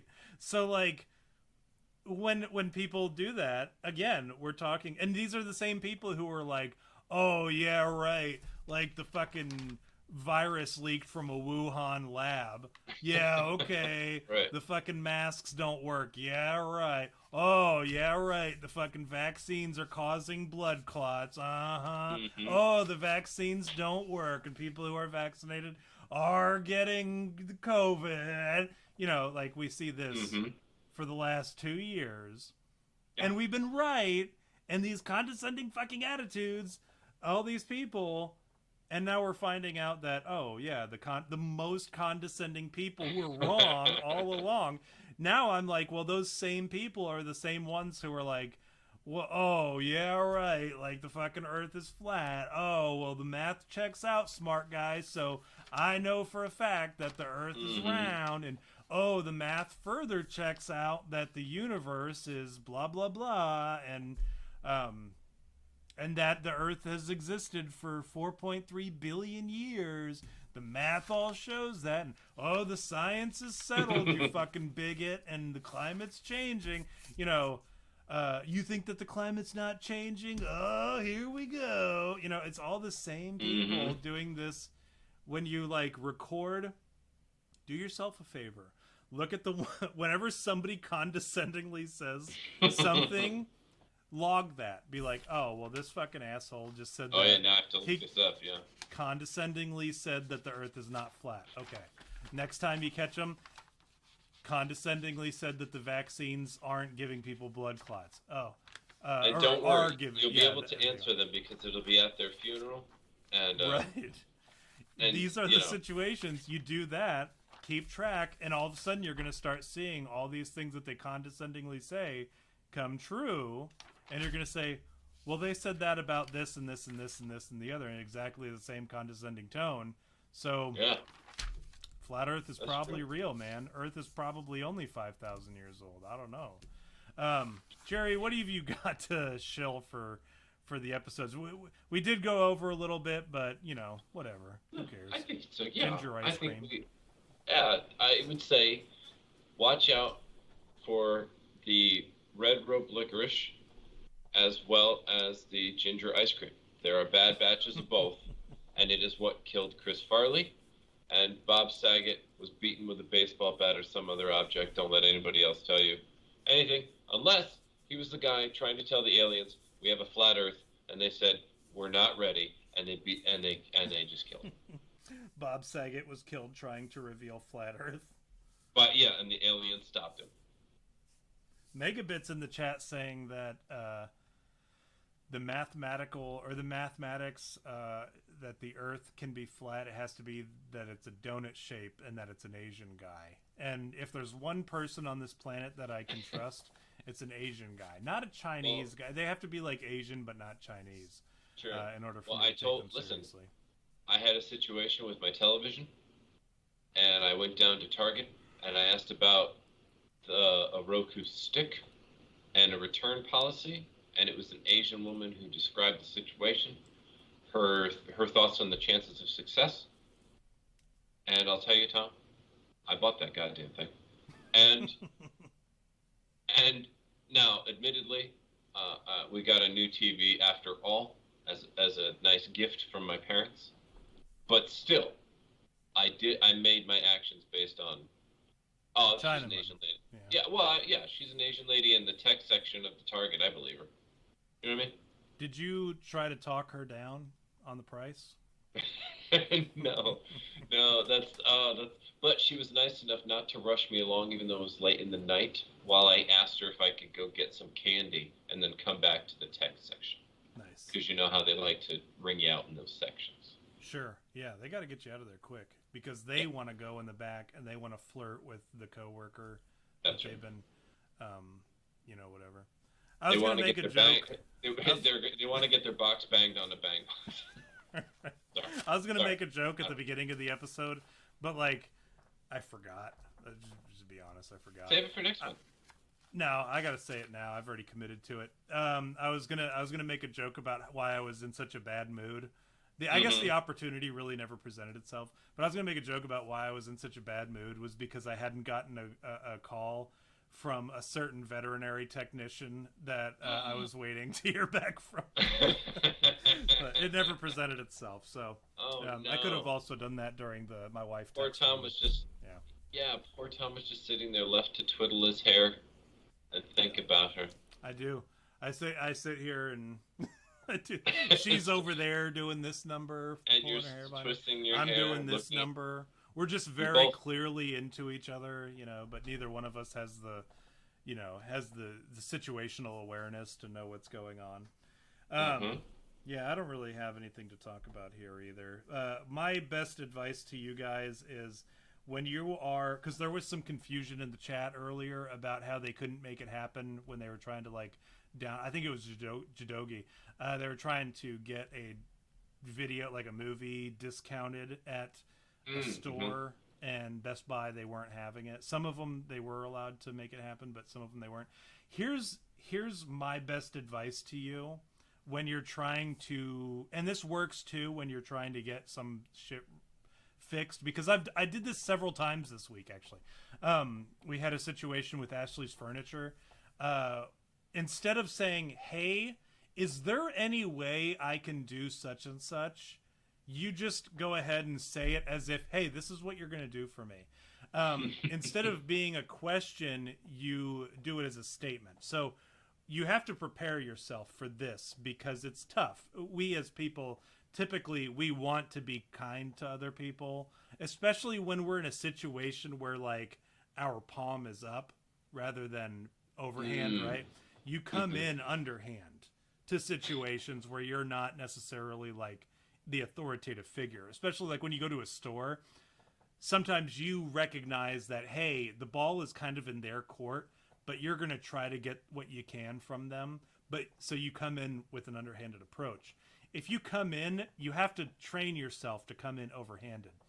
And so instead of saying, hey, I had a situation with furniture where I needed them to, they overpriced something. They were trying to overcharge us, and my wife found it for cheaper on that company's website for all the same stuff, delivery, assembly, taxes, all that stuff that they charge us. And without any kind of military discount on the website, still came in $42 cheaper than what the actual physical location tried to say that they gave us a military discount on. So I called them, I explained the situation, and I said, so I need you to go ahead and refund me $42 to make it right. And that was that. I didn't say, hey, you motherfuckers. I just explained the situation. And then I said, what I need you guys to do is I need you to go ahead and refund me the $42 and still make everything else happen the way it was supposed to. When you go into Best Buy, sometimes you want to be like, hey, this is a little pricey, right? Like $40 for a DVD set? Come on. Like, can I get it for like $30? Instead, you come in and you say, there's no fucking way I'm going to pay $40 for this. You're going to give it to me for $25.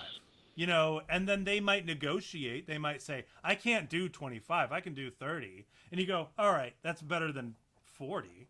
But, you know, even if you're willing to pay 40, which you often are, you often will be like, well, that's pretty good. You still go up to them and you say, there's no way I'm going to pay fucking $40. This movie's like 5 years old, right? Or the most recent movie in this series is 5 years old.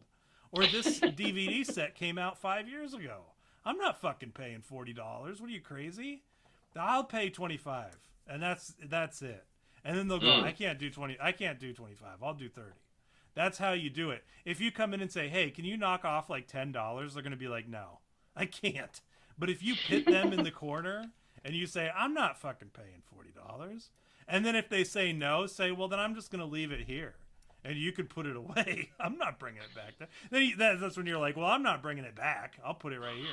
And then they might be like, well, all right, I'll give it to you for fucking $25. Be done with it. But people are like motivated by, they want to be dominated. First of all, they want to be led. That's just a natural instinct. People want to be led. And then people want to be told what to do. And when the option presents itself, especially if it's a woman, tell you what, if it's a woman at the cash register, you're going to get your way because women want to be told what to do by men. I don't care what they say or what feminist blogs you're reading. Women want to be told what to do by men. And if you come in hot like that and you say, I'm not paying fucking $40 for this movie. I'll pay $25. You give it to me for $25. They'll give it to you for $25. Look, I'm not paying 30. I'll pay 25. Listen, right. I told you I'll pay 25. I'll go to 20. I'll pay 20 for this $30 movie. All right, listen, you had me at hello. I'll pay 15. 15, you say. All right, look, I said 15 was reasonable. Now that you're talking, I've reconsidered 10. 10 for the price of 15. Yes. She'll give you $10 out of her wallet for it. Right. Yeah. That's all you have to do. Yeah, you just got to keep pushing. I'm telling you, Jadogi's in the chat like, I've never thought to try it like that. I'm telling you, women, they'll find a way because women do. I don't care what, like I said, I don't care what feminist blog you're reading. Women, they just love it. They find it really sexy when you come in there and do that. And they just want it. And a lot of times their husbands, I said this last week, most of these kids, they don't have father figures. And the people in their generation are not doing it for them. They're not manly. So if you come in there and you bark at them, not in like a dick way, but like in an authoritative way, you're like, there's no fucking way I'm doing this. A confident way. There's a difference between being a dick and being confident. If you can come in there and be confident, they'll give it up right then and there. They'll start twiddling with their hair and they'll start, they'll start speaking in like a little bit more soft spoken. They'll start whispering sweet nothings at you. They'll make sure that your next appointment is within like a week or two, like way better than you would have done in any other circumstance, especially if it was like a Mexican guy. You're going to do way better with this chick than you would with a Mexican guy. But these are the things that you need to remember when you get out there. Don't be a dick. Be confident and tell them, hey, that's just not, that dog's not going to hunt. I need you to go ahead and do this. Okay. That's my advice to you guys in the chat. Other than that, I don't have anything for you. Just remember to, pour one out for our homie who died covered in his own feces, vomit, blood, urine, the urine of his children and his wife and his dog, and the feces of his wife and his dog and his children, and also blood, the missing teeth, the infection, all that sort of stuff. Aristocrats. We'll see you guys next week on You. Bye, everybody. I'm Joe Biden, and I approve this message.